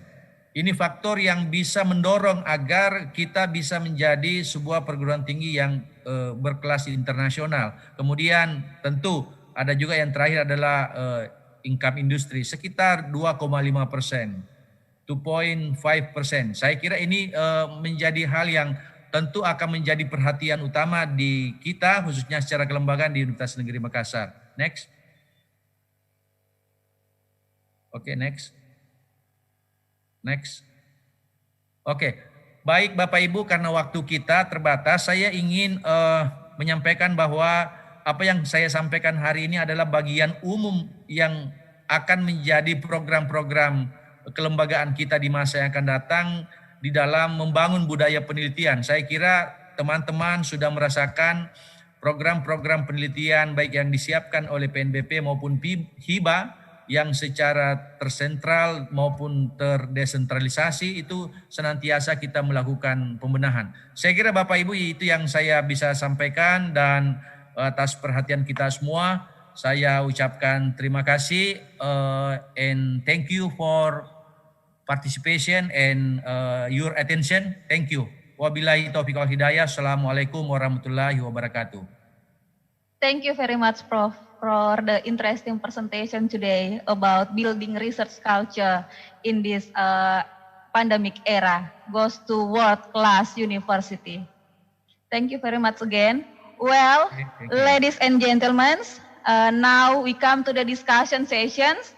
Actually, there are many questions in the chat box, and I start to choose the questions. Let's see. The first questions addressed to Dr. Yusri. Questions from Andi Alamsa from Universitas Negeri Makassar. He asks, how is the strategy carried out by the Malaysian government to ensure that the existing distance learning is in good quality? Like, what are examples of learning evaluations carried out? especially those related to the students' work abilities. Dr. Yusri, floor is yours. Yeah, thank you Yeah. for the question from Dr. Andi. Yeah, Alam Syah. Yeah, Alam Syah, yeah. Yeah, this is quite hard to answer this one because the COVID-19 is still new here. We just passed about a year, but we still to collecting all the information and to gather the information. But during the discussion with all the university, something like University Islamic Malaysia, UPM, and other university, but they had to mention, to conclude something like to sustain online learning effort. The special interest group was developed, was established voluntarily by teachers among the platform that can support, encourage educators to publish their own learning teaching. What we do in our university also, we try to assist the teachers, especially for the secondary school and for the primary school, to help them to build up them with the tools, with the material, and sharing with them, and try to teach them and pull all the information, the PowerPoint, and one what we call it repository that they can use for the learning process. Yeah, in terms of the distant learning, Malaysian government to ensure that existing distant learning is good quality. Yeah, so far we have to follow whether we mention about the good quality or not. It depends on the person that learning through the process. But in this platform, I think we can share more, sharing among the knowledge and the collaboration among the teachers. What we see here that need to create a digital education platform, not only for support for teaching and learning, but also the assessment system that is appropriate to the educational need for the country. Because toward this until present that I mentioned to you during my presentation, but we are focusing not the summative assessment, but at this moment we are focusing on formative assessment. There is ongoing process, because the process is still, we assess the student by the task and assignment that we give to them. This is related to what is the strategy in terms of the learn independently, because nowadays we have to explore the independence learning, because the learner should gain the experience and knowledge through the collecting information from the other countries, what they can assess, whether they have the skill to gather the information around the world. Some is good in terms of the collecting information, if some is not. That's why this the thing that we have to, we hope that the student can expose and explore. As a teacher, we are encouraging and we give the tip and we help the student what kind of thing that they have to collect. Because to be independent is very, very important. After they completed their school, the high school or university or diploma level or whatsoever from the institute, then they become independent. They have to find their own job. They have to prove that when they are going to interview, they are to be independent. This is the kind of thing that we have to inject in our student at the higher level or the school level to ensure they are well prepared before they can be in the workplace. And another one, in terms of the percentage of the learning through synchronized and asynchronous, which is good in online learning, and why? Okay, to answer this one, because for example, in the UTM, we are being practicing because we have a NALI for a few years ago. We introducing something we call it a NALI, a New Academia Learning Innovation. But we are introducing in UTM this since 5 years back, I guess, because we are preparing for the online learning as well. Because this is necessary, some is compulsory in UTM to have the online learning for a few semesters back. The lecturer is encouraged to do online learning for the 15th semester, at least 1 or 2. This is something that for the starter. And we are facing this pandemic, and at least we are prepared them in previous. At least everyone's lecture in the UTM is more exposed to online teaching in previous. So if you ask about the percentage, I think the percentage, if we are using a 50-50, is much be good, because 50% synchronous and asynchronous is 50%. Is something like the blended learning that we can pull together here. Because the learning is about the learner. The learners to explore. Then when they find a new thing that they do not discover during the curriculum in terms of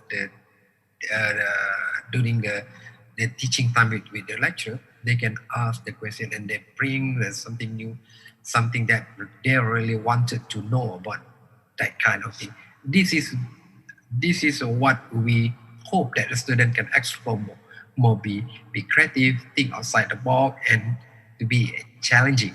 And because the approaches is something like we have to give them the case study. It's not like a previous that more on descriptive and very direct question, but the question it should be a little bit different. We have to be innovative and creative, and we have to craft the question that related in our nowadays situation. What is the situation when they work in the engineering parts, for the civil, as a teacher, how they deal this kind of thing? We have to give them the scenario, something like the problem that they have to solve, because we need to learn about their in terms of their knowledge, in terms of their skill that they know about that kind of thing. Then they can pull together what they figure out from the information that they receive from the internet, and so then they can presenting.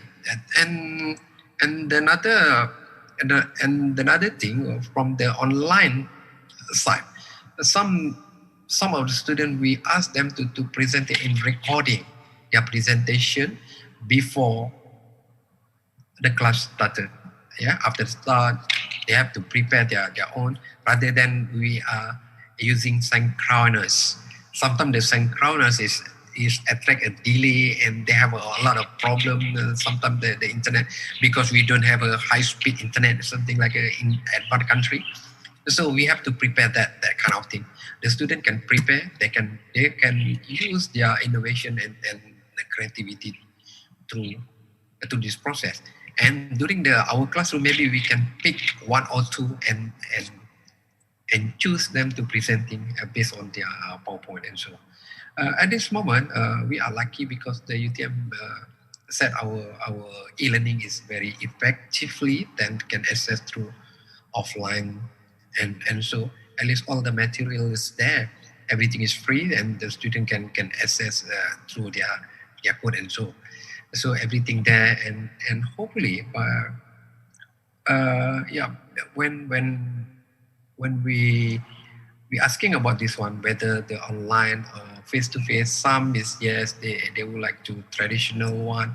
They have to have a kind of interaction face-to-face, and some is the other student also mentioned about they prefer online because they allow the student to work during that time, and they are study at the same time. This is something like kind of thing. I think this kind of online teaching is become popular in the world because this is more accessible. the student can access at anywhere, and it's more casual, something like that, because everything is maybe recorded and they are pulled in the online and in learning, and the student can access anytime, and they can enter at any place, maybe under the tree or anywhere, because the learning process that we receive, the creating maybe in the future is something like that. Yeah, maybe online, maybe fully online. Yes. We don't know. Yes. Yeah, I think that's all. Hopefully, Yeah, it's a very clear explanation, Dr. Yusri. Thank you. Next questions addressed to Dr. Martin. The questions from Mujahida. She is a student of doctoral program. And the question is, it's predicted that 10 years later, the profession as teacher will be lost. The role as teacher will be changed by technology. What's about you, Dr. Martin, about this statement?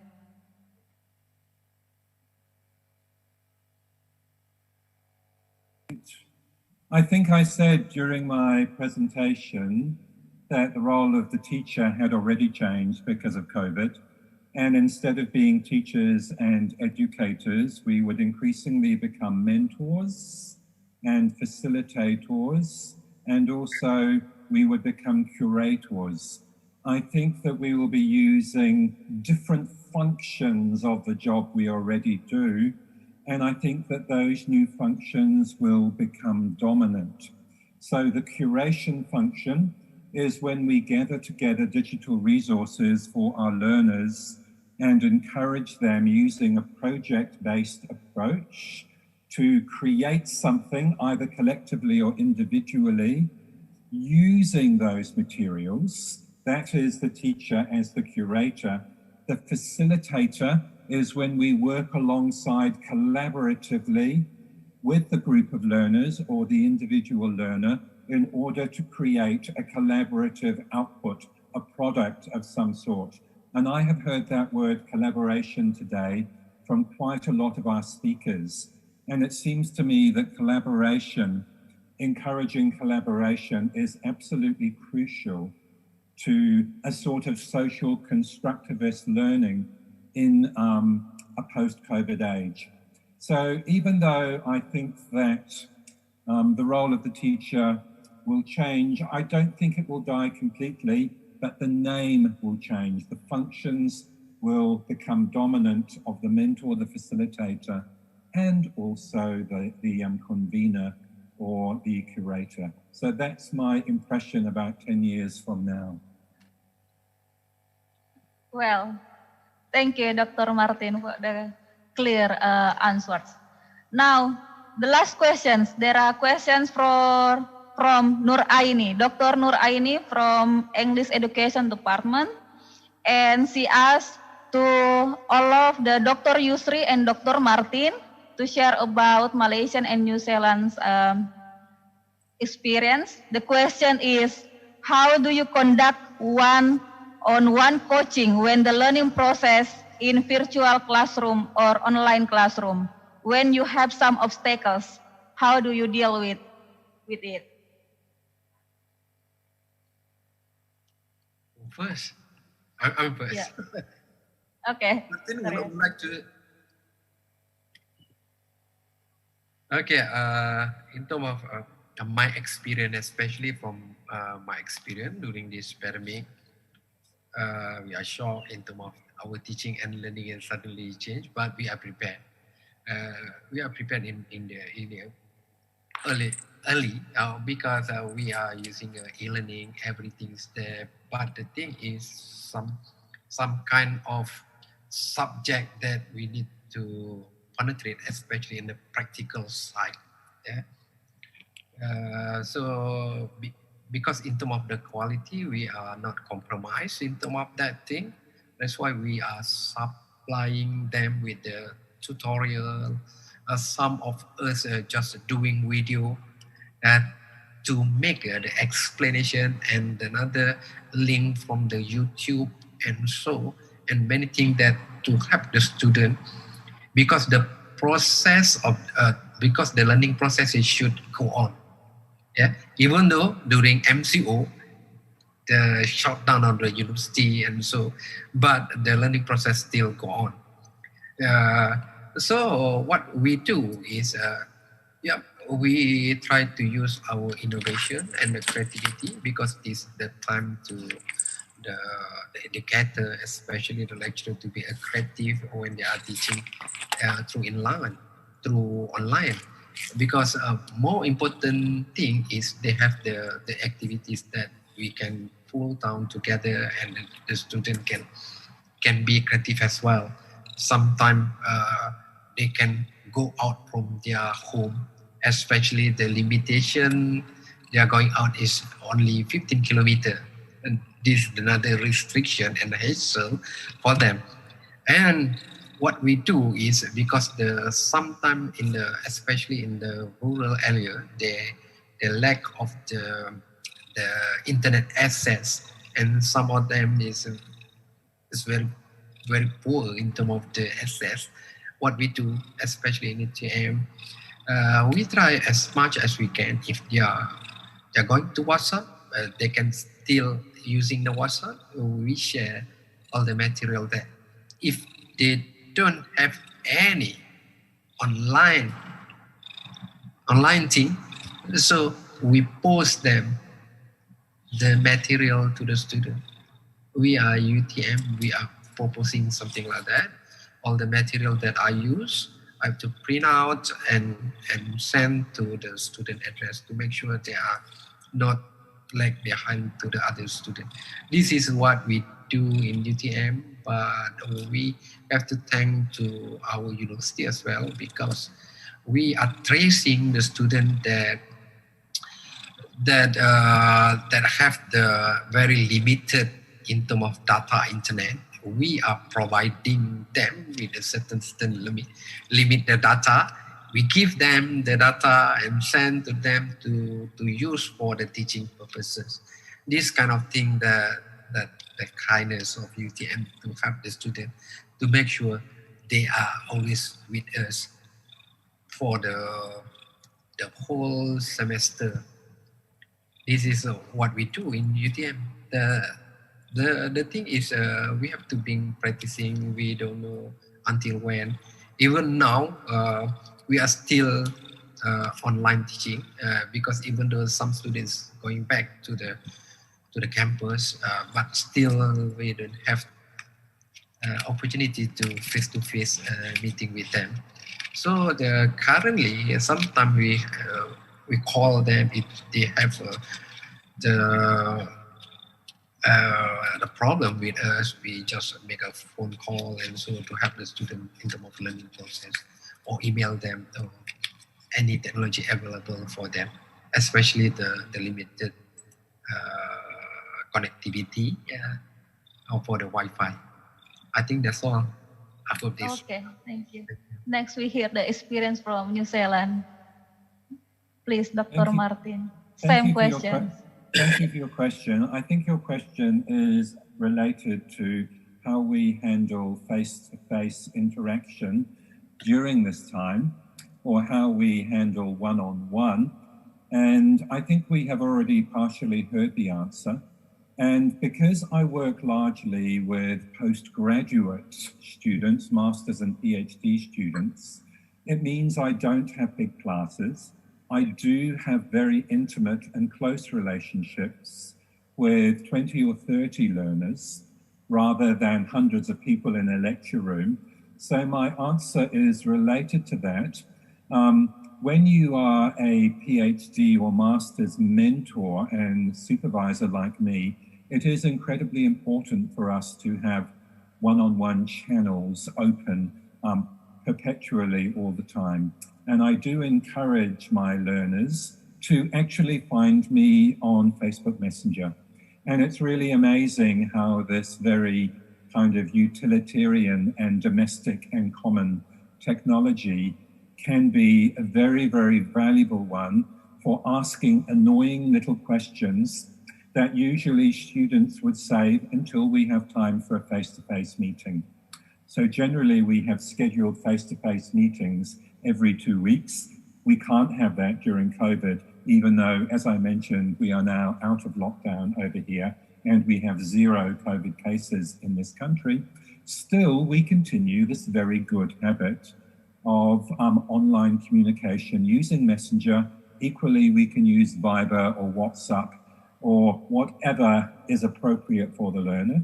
And I do believe that we need to be as appropriate to the learner as possible, because not all of our learners have access to the same sorts of technology.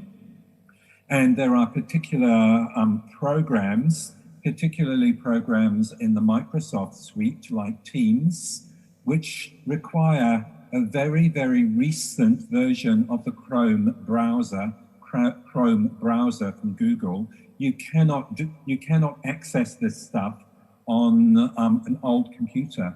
It has to have the most recent version of Chrome in order to function. And we have found that Microsoft in particular has probably been the weakest technology because of the requirement of having very, very up-to-date technology for one-on-one or face-to-face meetings.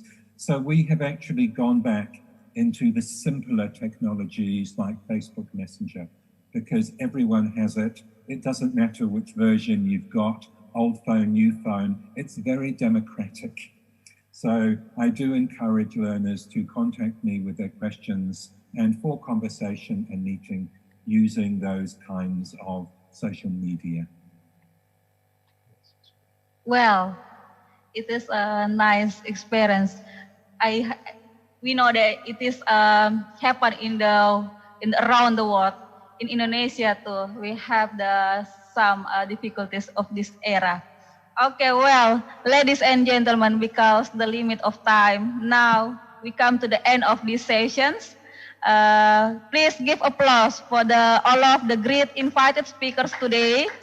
Dr. Yusri bin Kamin from University of Technology Malaysia, Dr. Martin Andrew from Otago Polytechnic New Zealand, and Professor Dr. H. Hasnawi Haris M. Hum from Universitas Negeri Makassar.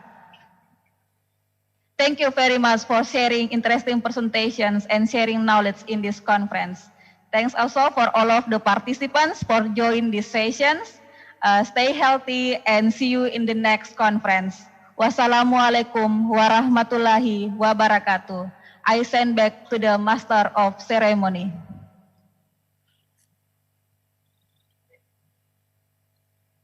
Thank you all invited speakers, and thank you Ibu Gemi.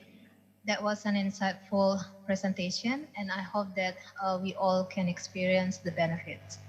Excellencies, ladies and gentlemen, before we proceed to the next segment, the parallel session, I would like to announce you that it's nearly time for break.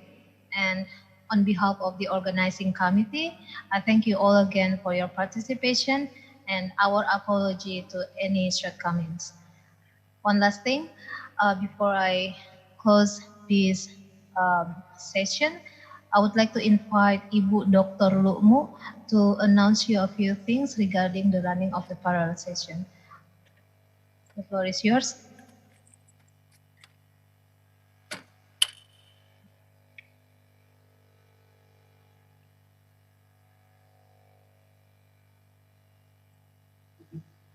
Baik, bismillahirrahmanirrahim. Assalamualaikum warahmatullahi wabarakatuh. Terima kasih moderator, kita telah menyelesaikan sesi untuk materi utama dan insya Allah sebentar kita akan istirahat hingga pukul 13.00 dan pukul 13.00 Ibu dan Bapak para pemateri sesi paralel akan kita join lagi di kelas kita masing-masing dan menggunakan link Zoom yang telah dibagikan oleh panitia dan akan dipandu oleh koordinator dan moderator di tiap kelas. Itu yang kita akan lakukan sebentar dan insya Allah jam 1. Kemudian pembagian kelas untuk kelas A akan dipandu oleh Bapak Dr. Alimuddin MSN, Bapak Dr. Arifin Manggau MPD dan Ibu Aulia Nurul. Kemudian kelas B akan dipandu oleh Dr. Yasdin MPD, MSC, Bapak Yusri SPD MA, Bapak Dr. Haji Alimuddin Esmiru MPD. Kemudian kelas C, Bapak Dr. Kandidat. Kemudian kelas C, Bapak Ibu akan dipandu oleh Ibu Dr. Ernawati Kaseng MSI, Dr. Samsida MPD, Dr. Fatima Hidayahni Amin. Lalu nanti kelas D akan dipandu oleh Ibu Profesor Dr. Mantasia M. Hum, Ibu Dr. Lumutaris MPD, dan Ibu Geminastiti Sakir MPD. Yang terakhir kelas E akan dipandu oleh Ibu Nur Ani S. Taufik PhD dan Bapak Dr. Johannes MPD. Itulah pembagian kelas dari panitia dan Ibu Bapak, kami mohon insya Allah sebelum jam 12.50 Zoom untuk setiap link kami akan buka dan Ibu Bapak boleh masuk join dan akan dipandu oleh tim-tim kami dan Ibu Bapak akan berurut diundang oleh moderator untuk menyampaikan makalahnya. Saya kira itu Ibu dan Bapak yang kami sampaikan. Terima kasih banyak. Saya akhiri dan kita akan jumpa di jam 13.00. Sekian, wassalamualaikum warahmatullahi wabarakatuh. Selamat istirahat, makan dan minum Ibu Bapak di rumah masing-masing, di tempat masing-masing. Terima kasih. Assalamualaikum warahmatullahi wabarakatuh. Waalaikumsalam. Thank you so much.